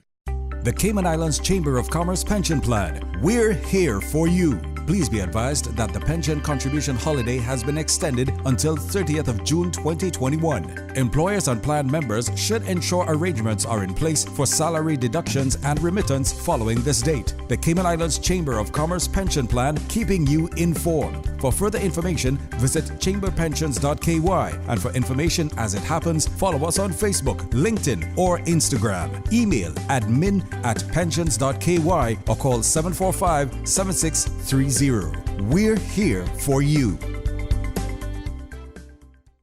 Your thoughts are just a telephone call away. 1-800-534-8255. Let your voice be heard. And now, Sterling Dwayne Ebanks. Hey, good afternoon. Welcome back. Thanks for joining us here on this edition of Talk Today. We're grateful that you are so willing to share your time with us. Let's go to the phones. Good afternoon. Thanks for calling. Hello, good afternoon. Hello? Hi, how are you today? I'm good, thank you. Sorry, I thought I was in line. Thank you, Sterling, for taking my call, and good afternoon to your audience. I'm taking the opportunity to call in on behalf of my mother, who's a voter in the Prospect district. A number of old ladies actually in the district who voted for Miss Sabrina are very confused about what's going on. They have written letters to Miss Sabrina today. I'm not sure if those letters will reach her, but they did meet with Miss Sabrina when she campaigned for their vote as an independent, and they are really not understanding what's going on, and they're very disheartened. They were hoping that as a woman she was going to bring some honor and integrity to our parliament, and that they were pleased with the results that happened with the Parliament led by Mr. Wayne of Independence to bring about what they think would maybe be a new direction. They feel also that, Prospect and Red Bay are under scrutiny for development, and they've got significant issues within the constituency, and Miss Sabrina promises an independent she would do that. Miss Sabrina, we understand, has been, battling with the current incumbent for a while in that district, and they just don't see how it's going to make any difference now with what her decision is. So they can't get out to the meeting tonight. I would have to really struggle. I'd have to get a bus to bring them all there. So I would appreciate if she could try to check her emails or to check her mail. I understand phones are switched off. I also understand that there's possibly a meeting happening this afternoon for a swearing in, but she hasn't actually had the meeting yet with her constituents. So I just wanted to bring that to the attention of the public. There are people within the constituency who are concerned. Well, thank you for sharing. And I think this is where the democracy plays out, that people now have an avenue and they can communicate their wishes. So thanks for bringing that. Hopefully it doesn't fall on their affairs. Thank you again. All right, let's try the other line when we can. Good afternoon and welcome. Thanks for calling. Hello, good afternoon. Hey, good afternoon. Welcome. Thanks for calling. Sterling. Yeah, man. What's happening? Glad to be on again, man. Your engineer there seems to be quite a quick finger. Well, it seems to be. In our last conversation, you asked me something, but he didn't put me back up, man. He was shutting me down. No, I don't think that was deliberate, and if it, we don't do that normally unless we do it. But no, we didn't do it in that case. Man, so, I know you trying to control the conversation, man. I know, man. Yeah. I know, man. Listen, you asked me something, and I don't remember what it is, and I didn't want you to think that I was rude and cut off. But not at all. Not at all. But before, and I can jog your memory about what I think you asked me about. But before I do, that last caller was probably the best segue for what the point I was trying to make. She said she was from Prospect. Now, is there any and she said that she specifically voted or they supported Miss Sabrina on what I got from what she was saying on the premise that she identified herself as an independent. And so, is there any doubt in anybody's mind that the people of Prospect didn't know what they were voting for, or who they or why they were voting for a particular person?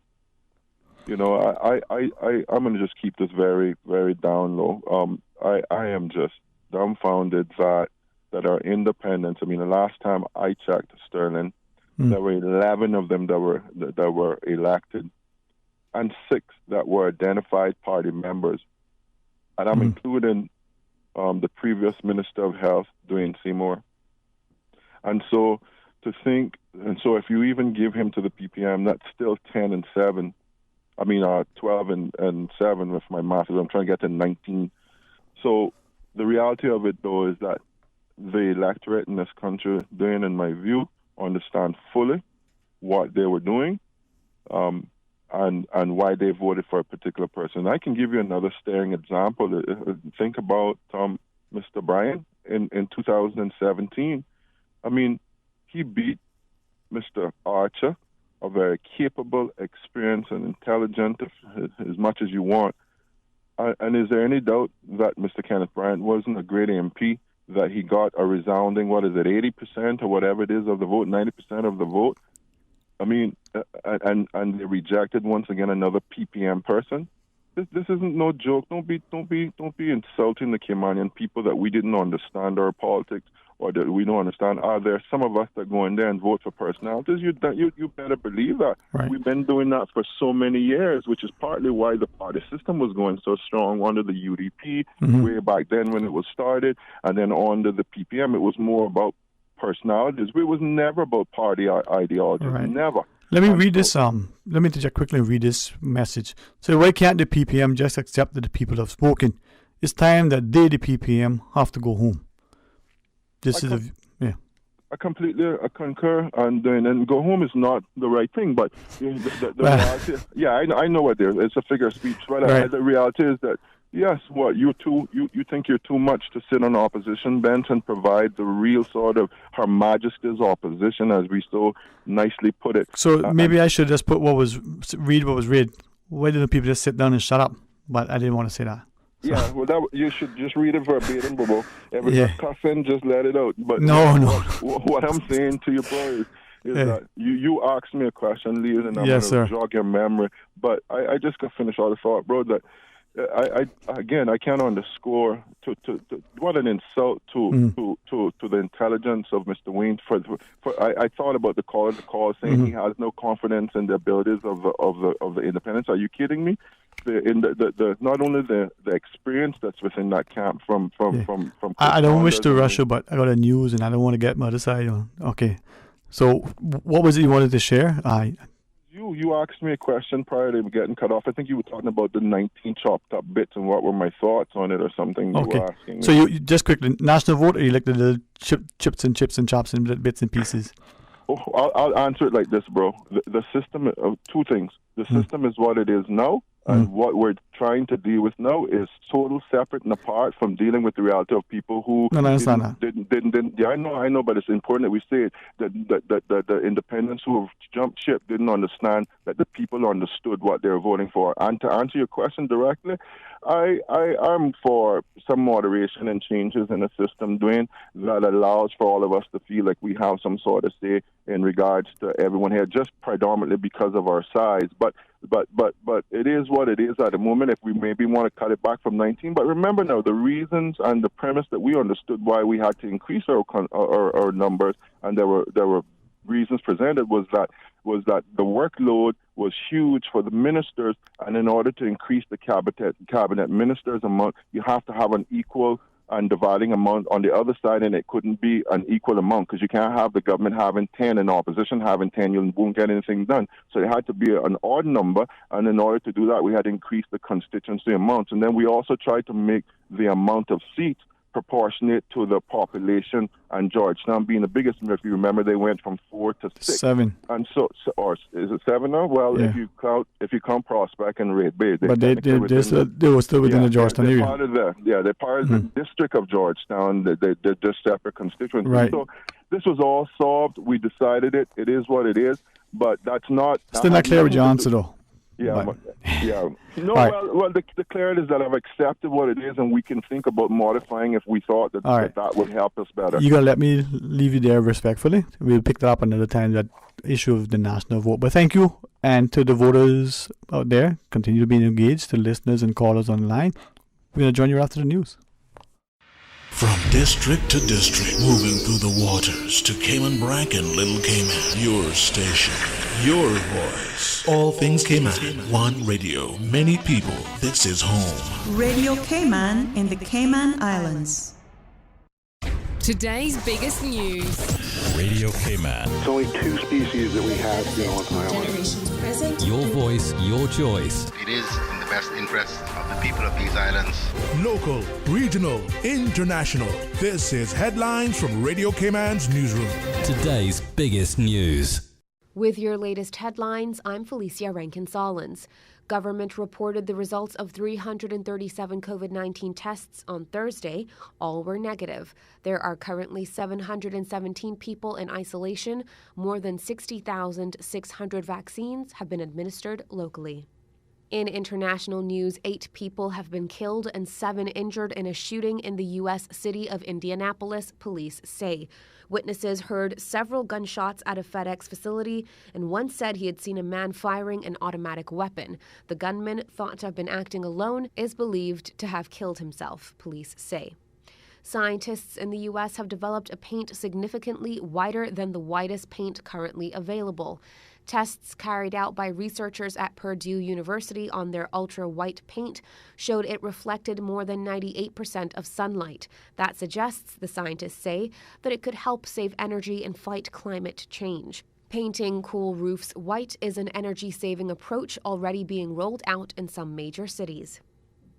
A 21-year-old university student developed heart failure after excessive consumption of energy drinks, a new report suggests. For 2 years, the man drank 4 500-milliliter energy drinks a day. Before the hospital admission, he suffered with shortness of breath and weight loss for 4 months. Doctors concluded energy drink-induced cardiotoxicity was felt to be the most likely cause. These are your headlines. I'm Felicia Rankin-Solins. For the latest in news and information, follow Radio Cayman on social media, Facebook, Instagram, Twitter. Download the Radio Cayman app or log on to our website, radiocayman.gov.ky. Talk today. But I do have some questions. Talk today. Cayman Islands' foremost listeners' participation program. Talk today. Because there are more questions than answers. What the public is saying. Waiting to take your calls right now. Sterling Dwayne Ebanks.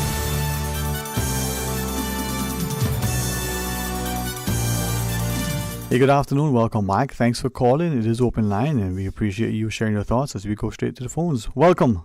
Good afternoon. How are you? Hello. Hey, what's up, man? Yeah, Sterling Rambo man, Stephen speaking. Yeah, Sterling man, warm a day. Next month, we in the month, precipitation. Yeah, Sterling different there. What about now? In recent born history, right? Despite the calamity in St. Vincent with the tornado, right? The volcano. Yeah. With the earthquake, right? The volcano. The earthquake, right? Mm-hmm. That Prime Minister, he was the first one that acknowledged the herb business, right? He acknowledged that. Mm-hmm. That's the way to go, right? You got to rely in all the revenue, in all the crops. Okay? Mm-hmm. Recently, the Beijing and the Barbados did it too, Prime Minister. Right. He realized, see? My head mark, I was early on. I'm working now. Like I thought long. Right. I was early on, right? He jumped. Starting, like, the last 2 weeks I called you, and I keep telling you about contradiction, right? You won't contradict this and go on that bandwagon with it and get on board with it and get the credentials. Mm-hmm. You saw them? Yeah, man. So, like I say again, Sterling, say for instance now, you want a certain vehicle now, right? The drive. You got to be 21 or 25 now, despite the CC or cylinder. Right. Okay? So, like I say again, the herb thing, that petty thing to me. You understand? Mm-hmm. 18, okay, recreation, but the whole benefit of it is medical.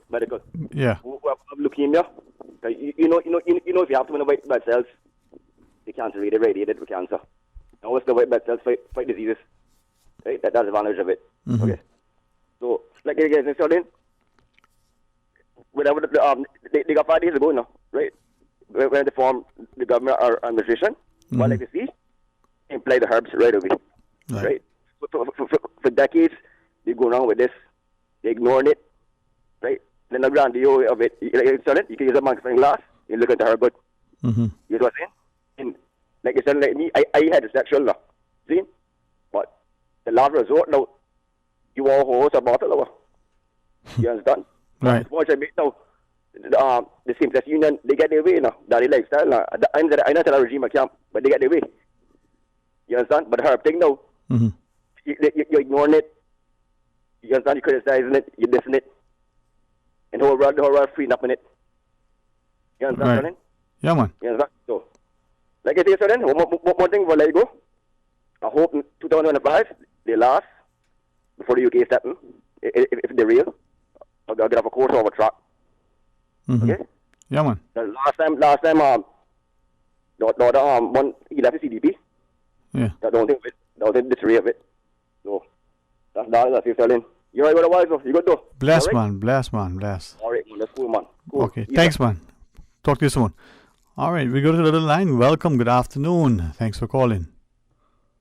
Good afternoon, Dwayne. How are you? Blessed and thankful. And yourself? I am just like you. I guess the competition may be which one of us is more blessed and favored. I can tell you something. My Father in heaven, He favors me. He loves me and He blesses me. Every day His mercies are made new to me. Amen. My Father loves me. I am blessed and favored. Amen. Hallelujah. Amen. Dwayne, I calling in because I want to pray for this country.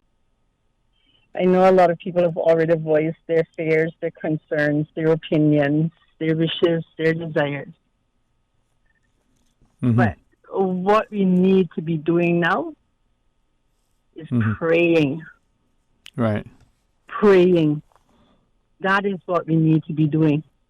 So please, allow me to pray. Thank you. Our Father, you are in heaven. You are the creator of this world and all that is in it. Father, we thank you for this moment in our lives. We thank you that we have the freedom to go to the polling booth, to stand privately in a box, and to vote for those who we believe to be the best to represent and to promote and to lead this country. Father, there are those amongst us who are disgruntled. That was going to happen regardless of who the elected candidates were that were voted in as their elected representatives. So, Father, I pray now that a peace falls over this country because those that are voted in are voted in. And the voters have had their say. But, Father, we now hand this country over to you for your will to be done. Whether that is because you are going to punish us because we have rejected you, we have chosen other gods, we exalt money and its power over you, we have turned away from you, we have rejected you in our schools, in our education system, in the music that we choose to play throughout our neighborhoods. Father, we have rejected you in all ways. And we ask your forgiveness for this and to bless us. Perhaps, Father, you are about to put in a government that's going to bless us, even though we are an undeserving nation, because you are a loving God. But, Father, all things are possible through you, and we know that your will be done. So we hand the elected representatives over to you. Make your presence known to them. Be ever present with them. Always be in their minds that whatever decisions they make, they say, what would God have me do about this? Father, we pray for the Christians who are in the house. We pray that they may become example, a leader to the non-Christians in the house. Father, we pray that the people of this country will turn back to you, that we may not only have a godly administration, but we will have a godly people, that all may be well in this country. Father, we thank you so much that we are alive today, that even in our unrest, in our unsettlement for those who have been elected into the House. We are alive, and we are grateful to you for every provision that you have given us, for every provision that you will continue to give us, and for your hand of protection over this country. You have brought us so far, this little favored country, the Cayman Islands, a nation of Christian values. And so, Father, for everyone who agrees with this prayer, and on behalf of those, even those who have rejected you, I seek your face today, your guidance, your protection, your presence, your wisdom, your knowledge, and your understanding to be imparted on the elected representatives of this country, that it may be well with us. And we thank you now and forevermore. In Jesus' name, amen. Amen. Amen. Hey, thanks for our prayer, and we pray for provision, protection, wisdom, counsel, knowledge, and understanding, and a sense of godliness. Let's go to the phones. Good afternoon. Welcome. Thanks for calling. Mr. Dwayne. My friend, how are you, man? Hot, man. Only on the outside, man. You know, I outside. So, thanks for the prayers and thanks for all the blessings and listening to everything, you know. Especially the herbs. Yeah, man.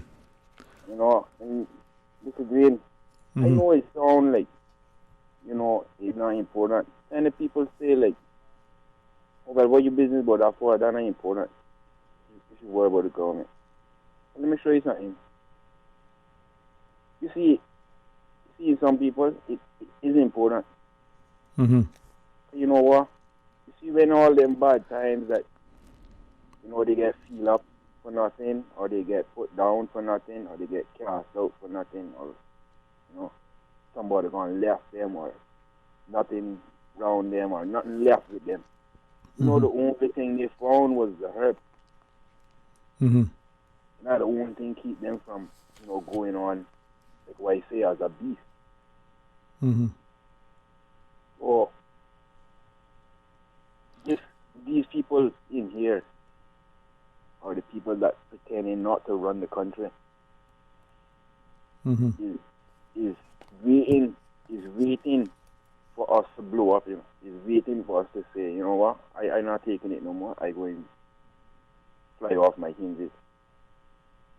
Now, if you put the herb in the middle of that, nobody really going to have the sense or the urge to go on away. Plus, they can make, you know what I mean? Right. Less stress. Now, the intention, if you want us to, if you willingly wanting us to go off like that, what good you is to me? Okay. So that's why you can't win my vote, you know, Mr. Green. You mean me? Me personally? No, you. I can't talk about you. Use a referee. It is a referee in this. Yeah, man. You can't go against you. Yeah. No. I'm talking about everybody. That No, man, I know. You just... they worry about the mortgage. They say, that dollar not going to come and help you. And another thing, if you want me to come out and say something smart right now, clever for the economy, if you want me, if you was to legalize the herb, right, you will bring back that $40 bill. To exchange. That $40 bill, that were at 3.5 grams of Caymanian grown ganja.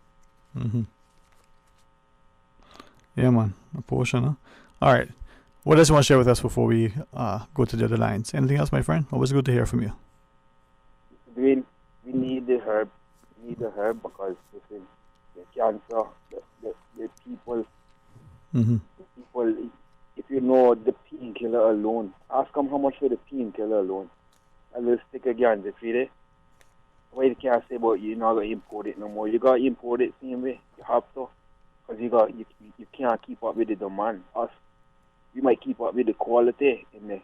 You understand? But we wouldn't be able to keep up with the supply and demand. So it's best to import it and have a supplier aisle, concentrated aisle, white diamonds. One of these white diamonds, Mrs. Green, $185 for it is a gram of this. It look like a piece of rock. You can do anything you want to do with it. You can put it anywhere you want. Put it. You can put it in your jawbone and just let it sit there and just go away like a little menthol. Yeah, man. Certainly, we need to look at ways to ensure that we offer as much, as we can to improve the health and well-being of our people in a safe, medicinal way. Hey, thanks very much for that thought, my friend, and always appreciate your contribution. All right, have a great weekend. As we go to the other line, good afternoon. Welcome. Thanks for calling. Hi, Mr. Sterling. How are you doing? Very blessed and thankful. Yourself? Okay, good. Thank you for taking the call. Thank you for calling. Yes, sir. I don't want to seem too facetious, right? But if we re-jog our memories to July, August 2020, when the then government, the 19 members, they made a decision that they did not want something, but a few days or perhaps weeks after the higher powers, Her Majesty's representative, made the decision that our government didn't make. Does it really matter today who's in the government or not? Because it appears that this is just a ceremonial power that we hold. What's your take on that? If I understand the inference, and that sort of bodes, it sort of aligns with a comment that we heard a few times in the last few days, in that the orders of good governance to Her Majesty's government would sort of weigh in to share that we have had presented to us an agreed sort of process by the now elected members, and so this is now what the government is going to look like, as opposed to allowing the process to continue to unfold and more negotiations to transpire that could create the perception of a semblance of a unstable government, a banana republic and the like. So if the powers can be used to put forward wishes against the elected members, can those powers still be in to respect the wishes of those now assembled and signed to say this is the new government following a general election?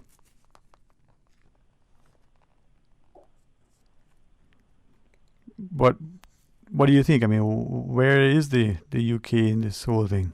Just sitting by the sidelines and waiting to see how the rest of the nations will get up and be about? Well, I'm not sure if by the sidelines. I think my point in saying this is that we are all squabbling about who's going to be next government. But the real question is that we saw this in July and August 2020. Does our government really have the power we think that they have?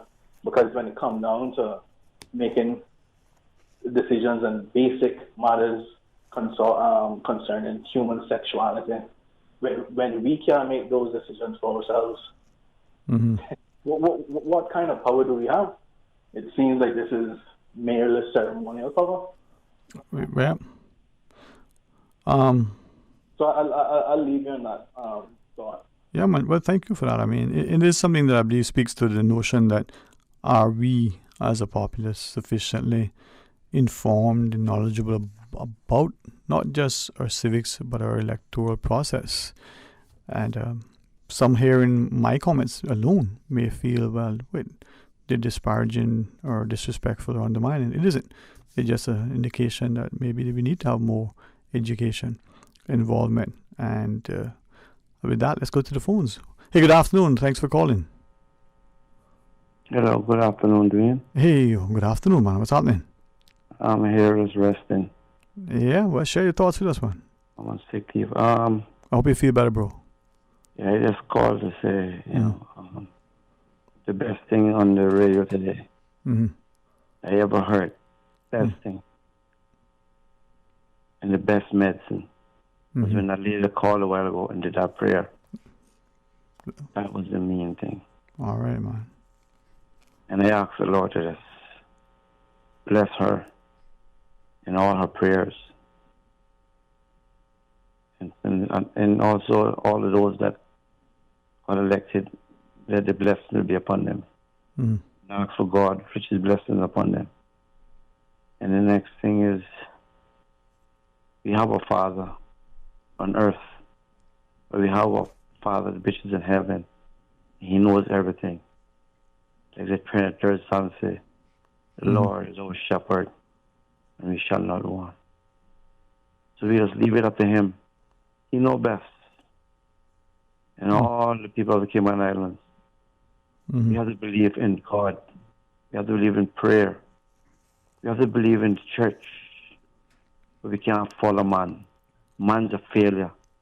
There's only one person that we can believe in. That's the God Almighty. He will take us through this. He knows our destiny. He knows what challenges what we have to go through for the next 4 years. If it's good, it's good. Like the day that's in our prayer. You know, we turn our back against God and follow the gods of this earth. That's why we need to follow and pray and ask God for deliverance. Deliver us, Lord, in all of this we're going through. Deliver us and give us victory and show the people of the Cayman Islands that we are here to see what's going on around us. You see, Dwayne, the rich is here to take over. The Bible tells you about it, you know. The richer will be getting richer, and the poorer will be getting poorer. So let's be trusting God. That's all we can do. It's what's going on. And God bless you and continue to do your work. And we hope we get a government. We just hope we get a good government. Well, that's what Thank you, my brother. And prayers God to you, bless. man. God bless you, man. I pray you feel better and all goes well. We pray for one another, those who are subscribed to it. Let's go to the phones. Good afternoon. Thanks for calling. Good evening, Brother Sterling. How are you today? I'm blessed and highly favored, my friend. How are you? Well, yeah, I was highly flavored, but all the flavoring gone. I just want to be favored, man. I just want to put in my 2 words of no sense. Well, then, let's make a sense. Yeah, well, how I feel about this situation, it seems like everybody won't kill Miss Sabrina. According to that, everybody down in her. And what I'm saying, what I can understand, because the old people say where there is smoke, there's fire somewhere about. And maybe when she went to the independence where she was first, she wanted a certain portfolio, and then it was too much bosses already. I'm saying, well, we don't want you to have this one, you take this one, and if you don't take this one, we want this one. And I know the young lady quite well. I know her better than many. They call in here, I know where she was born and raised up. And she is strong, and she can take what they throw at her. But I am looking at this election, and it look like wealthiness wants to control the government, to make the form of government wealth, and not for the Caymanian interest neither. So I feel that why that young lady changed her mind from the independent was because of already people wanted to do the control. They wanted to control and say this. And the question remains, because I'm saying no nonsense. I heard Dr. McPhail said today that the independent can't form a government because it would need to be a party and be registered. That's what he said this morning on For the Record. But is that accurate? Pardon? But is that accurate? Well, I think Mr. McPhail should know. Likewise. But I just asked the question. I think Mr. McPhail should know. He said that the law said that they cannot form a government. They have to be a party.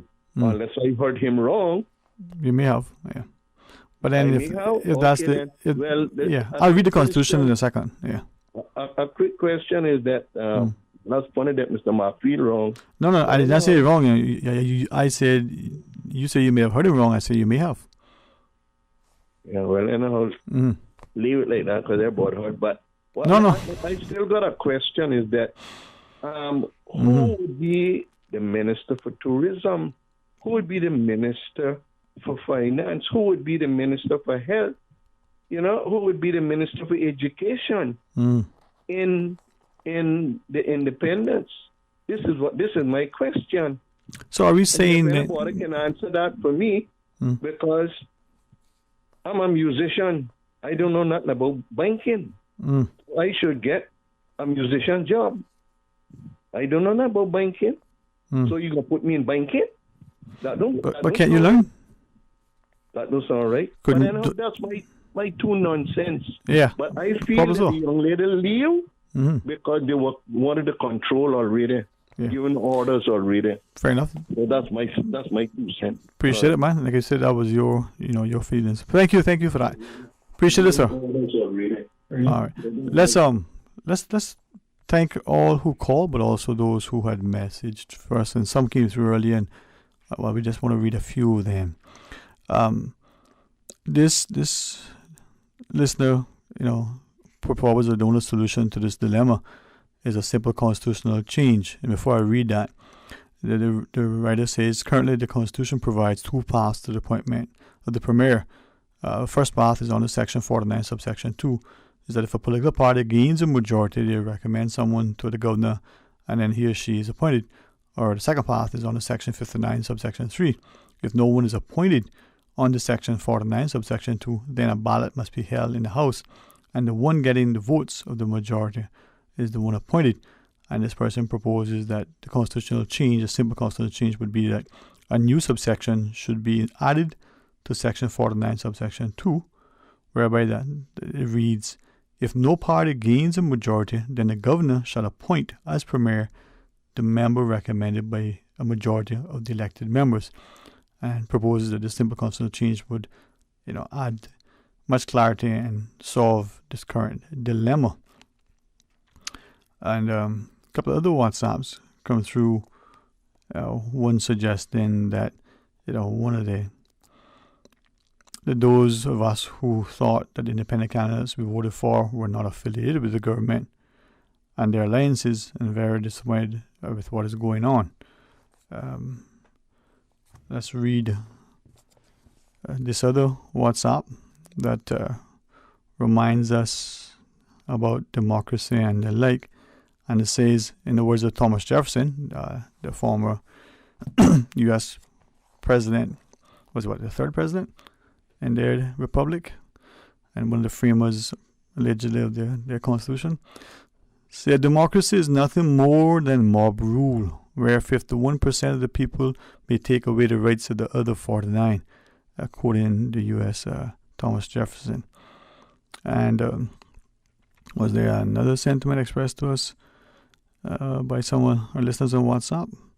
Well, one individual weighed in and talked about the electoral process and the need for the rate of returns to be sent in as verified by the elections office and the like, and how the process needs to unfold.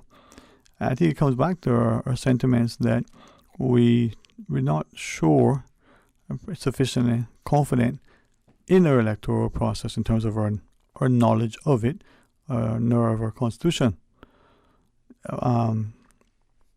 Maybe that just speaks to not only the lack of civics in our school, but the lack of us as citizens to engage in our constitution.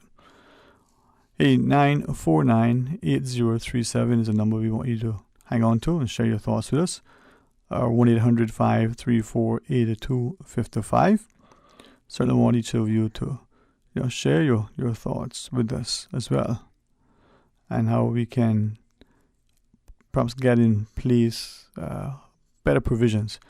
Perhaps the final WhatsApp message we want to leave says, how can Prospect and East End representatives be ever trusted? Best to weed them out before we even go any further and now have a by-election. In both places, what a crying shame to betray the voters.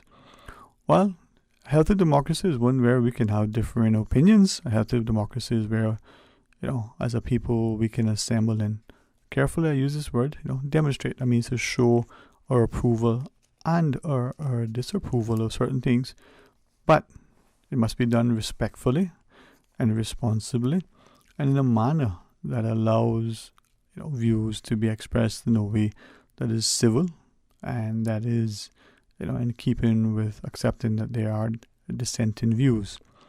We never want to get to a space and a place where people can point fingers and look at us with disgrace.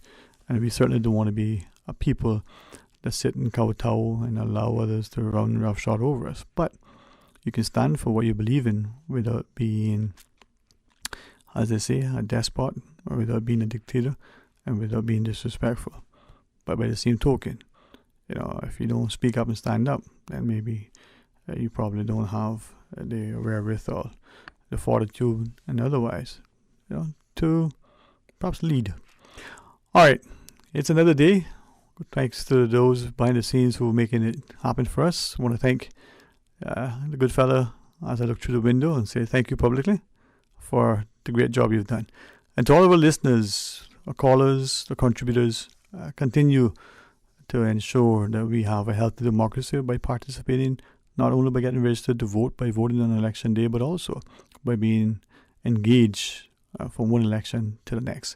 Please join Mr. Art come Monday morning, God's willing, for the record. Come back for Talk Today after the midday news and midday meditation. I invite you to have a very safe, enjoyable, relaxing, rewarding, and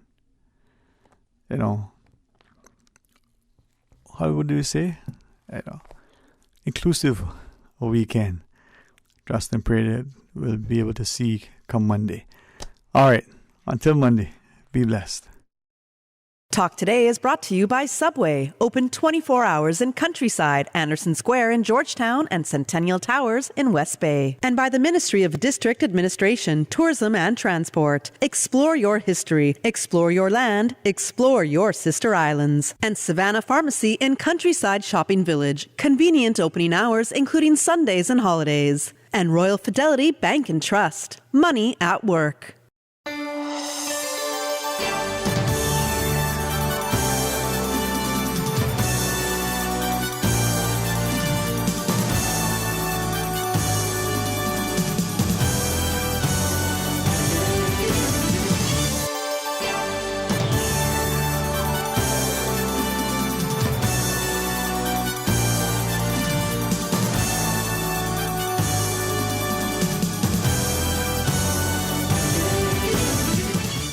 Now you'll never have to choose between two desserts at Subway. The new Caramel Brownie Cookie is 2 treats in 1. Imagine sweet, gooey caramel with decadent chocolate chunks baked in brownie-flavored dough and topped with a light drizzle of caramel icing. And you have the new Caramel Brownie Cookie, available at Subway. Complete your Subway sandwich, pizza, or salad with the delicious Caramel Brownie Cookie or any other cookie flavor and dessert. Available at all Subway locations. Subway. Eat fresh.